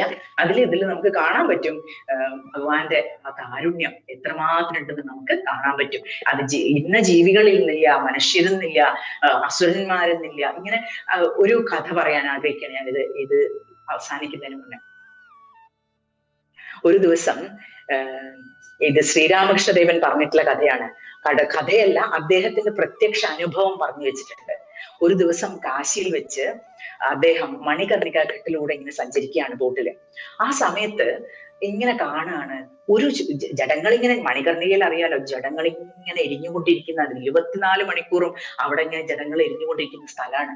അപ്പൊ കത്തി എരിയുന്ന സമയത്ത് ഇങ്ങനെ കാണാണ് ഇത് ഈ തീയുടെ ഈ ചൂടേറ്റ് ഇങ്ങനെ നമ്മൾ വിചാരിക്കും ഓരോ ജഡവും പൂർണ്ണമായിട്ട് അതിന്റെ എന്താ പറയാ സെൻസസ് ഒക്കെ പോയിട്ടുണ്ടാവും. അങ്ങനെയല്ല, അത് ഇങ്ങനെ ഒരു സ്ത്രീ, ഒരു വലിയ രൂപത്തിലുള്ള ഒരു കറുത്ത നിറത്തിലുള്ള ഒരു സ്ത്രീ, ആ സ്ത്രീ ഇങ്ങനെ സാരി കൊണ്ട് അവനവന്റെ വസ്ത്രം കൊണ്ട് ഒരു ജഡത്തിനെ ഇങ്ങനെ വീശിക്കൊണ്ടിരിക്കുകയാണ്. വേറെ ആരും കാണുന്നില്ല ഇത്, എല്ലാവരും കാണുന്നത് ഈ ജഡം കത്തിക്കരിയുന്നത് മാത്രമാണ്. അപ്പൊ ശ്രീരാമകൃഷ്ണദേവൻ കാണുകയാണ് ഒരു വലിയ രൂപിയുടെ, ഒരു വലിയ ആകാരത്തോട് കൂടിയിട്ടുള്ള ശരീരമുള്ള ഒരു സ്ത്രീ ഒരു വസ്ത്രം കൊണ്ട് ഇങ്ങനെ വീശുകയാണ് ജഡത്തിനെ. അപ്പണ്ട് അപ്പുറത്ത് കർപ്പൂര ഗൗരവത്തോട് കൂടിയിട്ടുള്ള മഹാദേവൻ ഇങ്ങനെ ആ ജഡത്തിനെ വലിച്ച് തന്റെ മടിയിലേക്ക് ഇരുത്തി ചെവിയിൽ മന്ത്രം ഓതി കൊടുക്കുന്ന ഒരു കാഴ്ച. അപ്പോ നമ്മൾ പലപ്പോഴും കാണാം, പല ക്ഷേത്രങ്ങളിലും ഈ പ്രേതങ്ങൾക്കൊന്നും പ്രവേശനം ഉണ്ടാവില്ല. ഭഗവാന് പ്രേതം എന്നോ അല്ലെങ്കിൽ ജീവനുള്ളവനെന്നോ അല്ലെങ്കിൽ ജീവനില്ലാത്ത പ്രേതങ്ങളെന്നോ ഒരു വ്യത്യാസവും ഇല്ല. അതാണ് മഹാദേവൻ ഭോലേനാഥ്. അപ്പൊ ഭ്രാന്തുള്ളവരെയും ആരും അടുപ്പിക്കാത്ത, ആർക്കും വേണ്ടാത്തെന്ന് വിചാരിക്കുന്ന ആളുകളുണ്ടല്ലോ, അവരെ പോലും തന്റെ മാറോടണച്ച് ആ ഭഗവാന്റെ കാരുണ്യം നമുക്ക് ഇതിൽ തന്നെ കാണാൻ പറ്റും. നമ്മൾ ഓരോരുത്തർ, അതാണ് കാശിയിൽ മരിച്ചു കഴിഞ്ഞാൽ മോക്ഷം കിട്ടും എന്ന് പറയല്ലോ. അപ്പൊ താരകമന്ത്രമാണ് ഉപദേശിക്കുന്നതെന്ന് പറഞ്ഞപ്പോ ഇതെല്ലാം കണ്ണുകൊണ്ട് കണ്ടിട്ടുള്ള ആള് ആണ് ശ്രീരാമകൃഷ്ണദേവൻ. അപ്പൊ മറ്റുള്ളവർക്ക് ആർക്കും, ശിഷ്യന്മാർക്കൊന്നും കാണുന്നില്ല, അദ്ദേഹം ഇങ്ങനെ കാണുകയാണ്. ആ കാരുണ്യം കണ്ട് കണ്ണുനീർ കുളിച്ചുകൊണ്ട് അദ്ദേഹം പറഞ്ഞതാ ഒരു അനുഭവമാണിത്.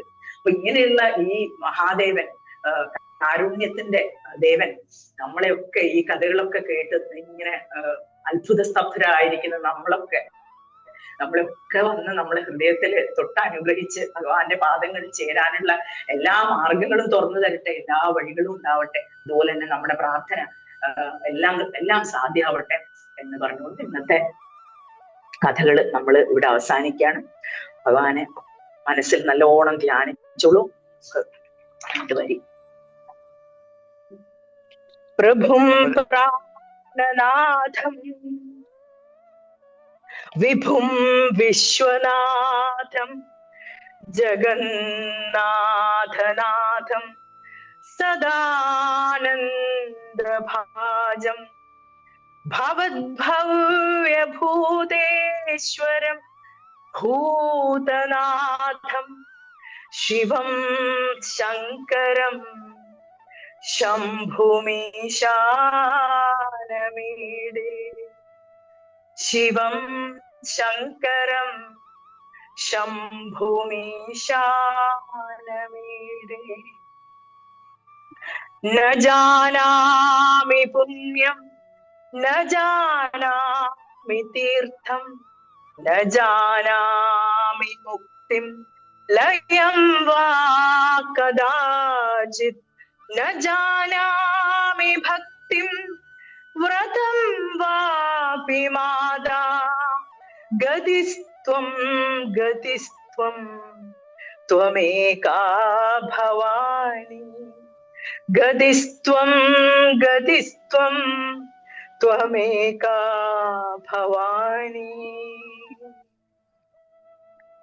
ഭഗവാനെയും ദേവിയെയും നമുക്ക് വെള്ളിയുടെ ആട്ടുകെട്ടിലിരുത്തി കിടത്തി നമുക്ക് അവരുടെ പാദങ്ങൾ തൊട്ട് വന്ദിച്ച് അവരെ ഉറക്കാൻ വേണ്ടി നമുക്ക് പോവാം.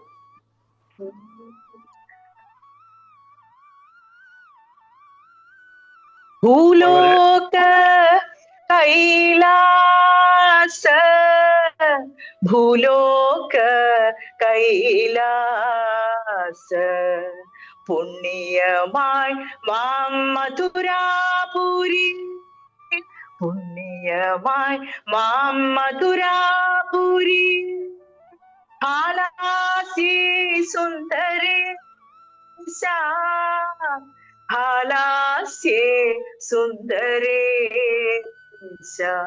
സദാനന്ദമേ കൺവളരാ സദാനന്ദമേ കൺവളരാ.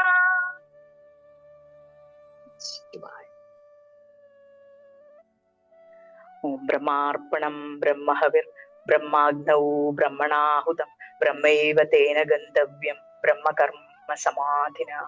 നാരായണ ഭഗവാനേ. ഹര നമ പാർവതീപദേ. ഹര ഹര മഹാദേവ. വളരെ സന്തോഷം സ്വപ്നജി. ഈ പ്രഭാഷണത്തിൽ ലയിച്ചിരുന്ന് എല്ലാവരും കഥകളൊക്കെ കേട്ട് അനുഗ്രഹീതരായിട്ടിരിക്കുകയാണ്. ഞാൻ നമ്മുടെ വാമനേട്ടൻ ഇവിടെ ഉണ്ടെങ്കിൽ വാമനേട്ടനെ 2 വാക്ക് സംസാരിക്കാനായിട്ട് ക്ഷണിക്കുകയാണ്. വാമനേട്ടൻ.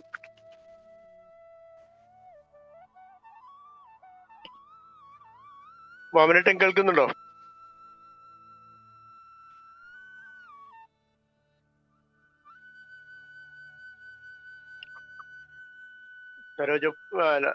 സരസ്വതി ഒപ്പോള് ഞാൻ സാധാരണ ക്ഷണിക്കുന്നു. സ്വപ്നമാം എന്ത് പറയണമെന്ന് എനിക്കറിയത്തില്ല. ഇത്ര ഭക്തി നിർഭരമായിട്ട് നമ്മളെ കരയിക്കുന്ന രീതിയിൽ ഒന്നും എനിക്ക് പറയാനില്ല, പറയാൻ വയ്യ. നമസ്കാരം. നമസ്കാരം. അത് മാത്രം മതി. അതാണ് ഏറ്റവും ശ്രേഷ്ഠമായിട്ടുള്ള അഭിപ്രായം എന്ന് പറയുന്നത്. അതാണ് നമ്മുടെ ഹൃദയത്തിലുള്ള ആ ഹൃദയം വെണ്ണ പോലെ ഉരുകിക്കഴിഞ്ഞാൽ അത് മാത്രമേ വേണ്ടൂ. നമ്മൾ കൃഷ്ണനാണെങ്കിലും ഭഗവാൻ വന്ന് ആ വെണ്ണ കവർന്നുകൊണ്ട് പോകും നമ്മുടെ ഹൃദയം വെണ്ണയായി മാറുമ്പോൾ. അങ്ങനെ ഹൃദയം വെണ്ണയാക്കാൻ കഴിവുള്ളതാണ് ഈ കഥകൾ എന്ന് മനസ്സിലാക്കിക്കാനാണ് ഭഗവാൻ ഇന്നിപ്പോ ഇവിടെ ഇരുത്തി പറയിപ്പിക്കുന്നത്. പറയുന്നതും അദ്ദേഹം തന്നെ, കേൾക്കുന്നതും അദ്ദേഹം തന്നെ. രൂപം ബ്രഹ്മമയം. ഞാൻ അമ്മയെ സാദരം ക്ഷണിക്കുകയാണ്. ജയകൃഷ്ണൻജിയുടെ അമ്മ.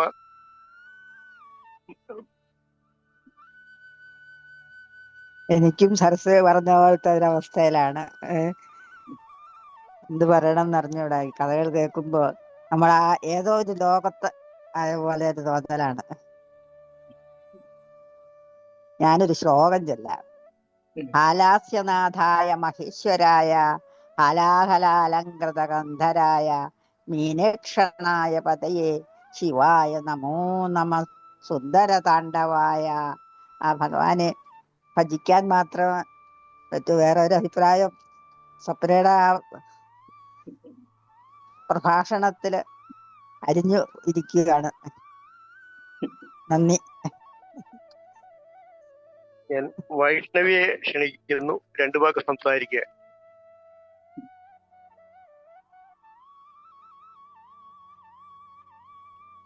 വൈഷ്ണവി ഗിരീഷ് കേൾക്കുന്നുണ്ടോ?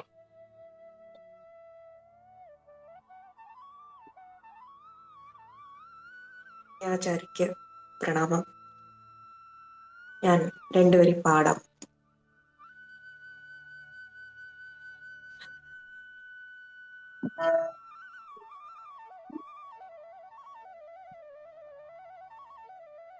നാദ തനുമനീശം ശങ്കരം നാദ തനുമനീശം ശങ്കരം നാദ തനുമനീശം ശങ്കരം നമാമി മേ മനസാ ശിരസാ നാദ തനുമനീശം ശങ്കരം നമാമി മേ മനസാ ശിരസാ നാദ തനുമനീശം മോദകരാനിഗമോദമസാമ വേദസാരം പാരം വാരം സാമവേദ സാരം പാരം വാരം നാദ തനുമനീശം ശങ്കരം നമാമി മേ മനസാ ശിരസാ നാദ തനുമനീശം സദ്യോ ജാതാതി പഞ്ച വത്രജ സദ്യോ ജാതാതി പഞ്ച വത്രജ സരിഗമ പധനി പരസപ്ത സ്വര വിദ്യാലോലം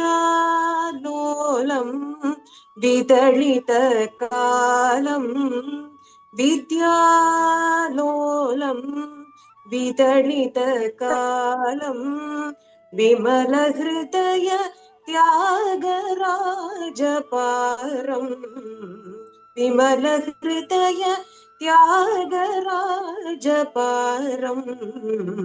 നാദ തനുമനീശം ശങ്കരം നമാമി മേ മനസാ ശിരസാ നാദ തനുമനീശം തനുമനീശം തനുമനീശം.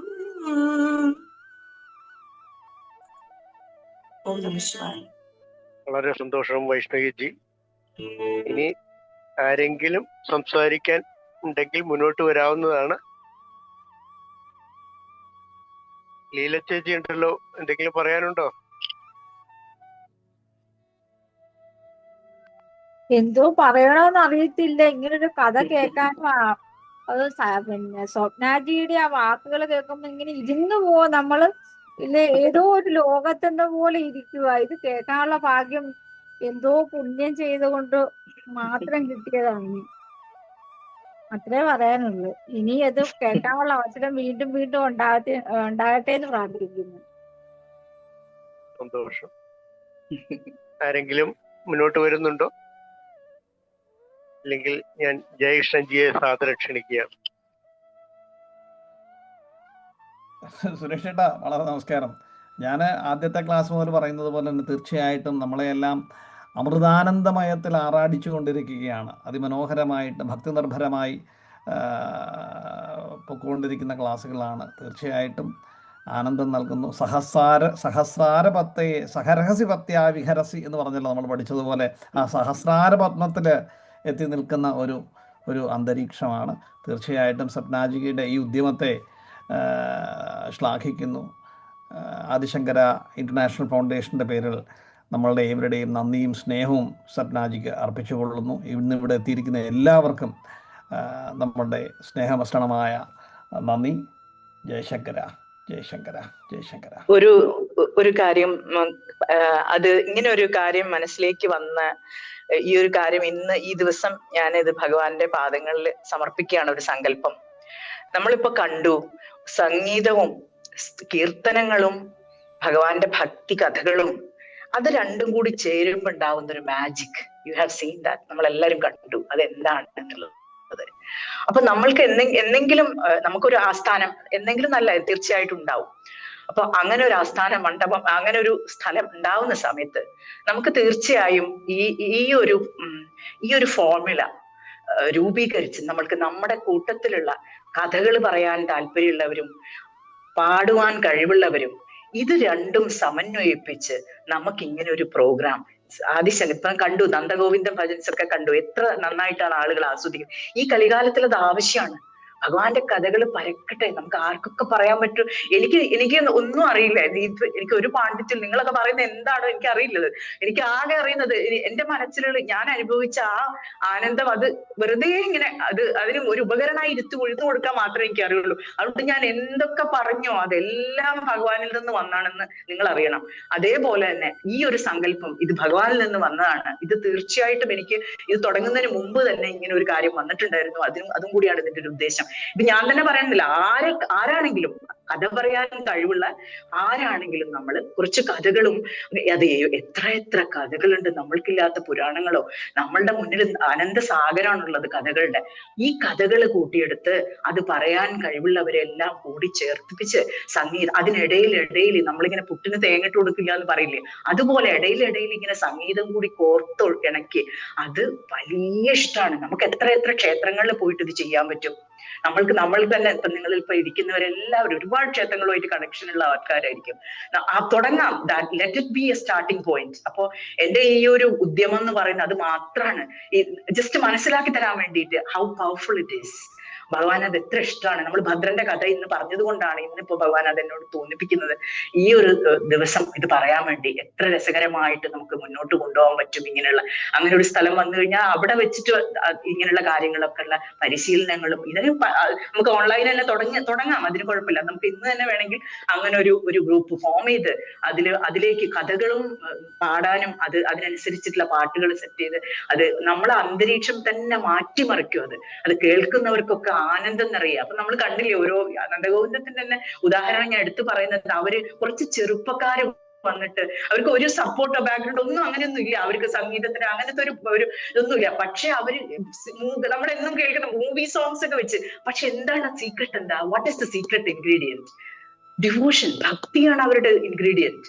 ഇതെല്ലാവർക്കും ചെയ്യാൻ പറ്റും. ഇങ്ങനെ ഈ ഒരു കാലഘട്ടത്തിന്റെ ആവശ്യമാണിത്. പരക്കട്ടെ. അപ്പൊ നമ്മുടെ ഒരു പ്രോഗ്രാമിന്റെ അജണ്ടയിൽ ഇങ്ങനെ ഒരു കാര്യം കൂടി കൂട്ടിച്ചേർക്കണം എന്ന് ഞാൻ വിനീതമായിട്ട് അപേക്ഷിക്കുകയാണ്. ഭഗവാന്റെ പാദങ്ങൾ സമർപ്പിക്കുന്നു. നമഃശിവായ. സ്വപ്നാജിയുടെ വാക്കുകൾ തീർച്ചയായിട്ടും വളരെ നല്ല രീതിയിൽ നമുക്ക് മുന്നോട്ട് കൊണ്ടുപോകാൻ കഴിയണം. നമുക്ക് അറിയാം, ഈ 4-5 വർഷമായിട്ട് നമ്മുടെ ഈ പ്രവർത്തനങ്ങൾ മുന്നോട്ട് പോകുന്നുണ്ടെങ്കിലും പ്രതീക്ഷയ്ക്കത്ത് പോകാൻ സാധിച്ചില്ല. അതിന് പല കാരണങ്ങളുണ്ട്. എന്നാൽ പോലും ഒത്തൊരുമയോടെ മുന്നോട്ട് കൊണ്ടുപോകാൻ ഉള്ള ശ്രമങ്ങളാണ് നമ്മൾ എന്നും നടത്തിക്കൊണ്ടിരിക്കുന്നത്. ആദിശങ്കര ഇന്റർനാഷണൽ ഫൗണ്ടേഷന്റെ പ്രവർത്തനങ്ങൾ കൂടുതൽ ജനങ്ങളിലേക്ക് എത്തിക്കുവാൻ ശ്രീ ശങ്കരാചാര്യ വിരചിത രചനകളും എല്ലാം നമ്മുടെ മനസ്സിലേക്ക് എത്തിക്കുവാൻ ആവോളം ശ്രമിച്ചുകൊണ്ടാണ് നമ്മൾ മുന്നോട്ട് പോയിക്കൊണ്ടിരിക്കുന്നത്. ഈ വരുന്ന ഏപ്രിൽ 19-ാം തീയതി ശ്രീശങ്കര സ്മൃതിയാണ്. നമ്മൾ വർഷങ്ങളായിട്ട് ശ്രീശങ്കര സ്മൃതി ആഘോഷിക്കുന്നുണ്ട്. ഈ വർഷവും കാലടിയിൽ വെച്ച് തന്നെയാണ്. തീർച്ചയായിട്ടും എല്ലാവരും അതിൽ ഭാഗവാക്കാകണം എന്ന് അപേക്ഷിക്കുകയാണ്. നമുക്ക് ഇന്നത്തെ ഈ പ്രഭാഷണ പരിപാടി ഇവിടെ അവസാനിപ്പിക്കാം.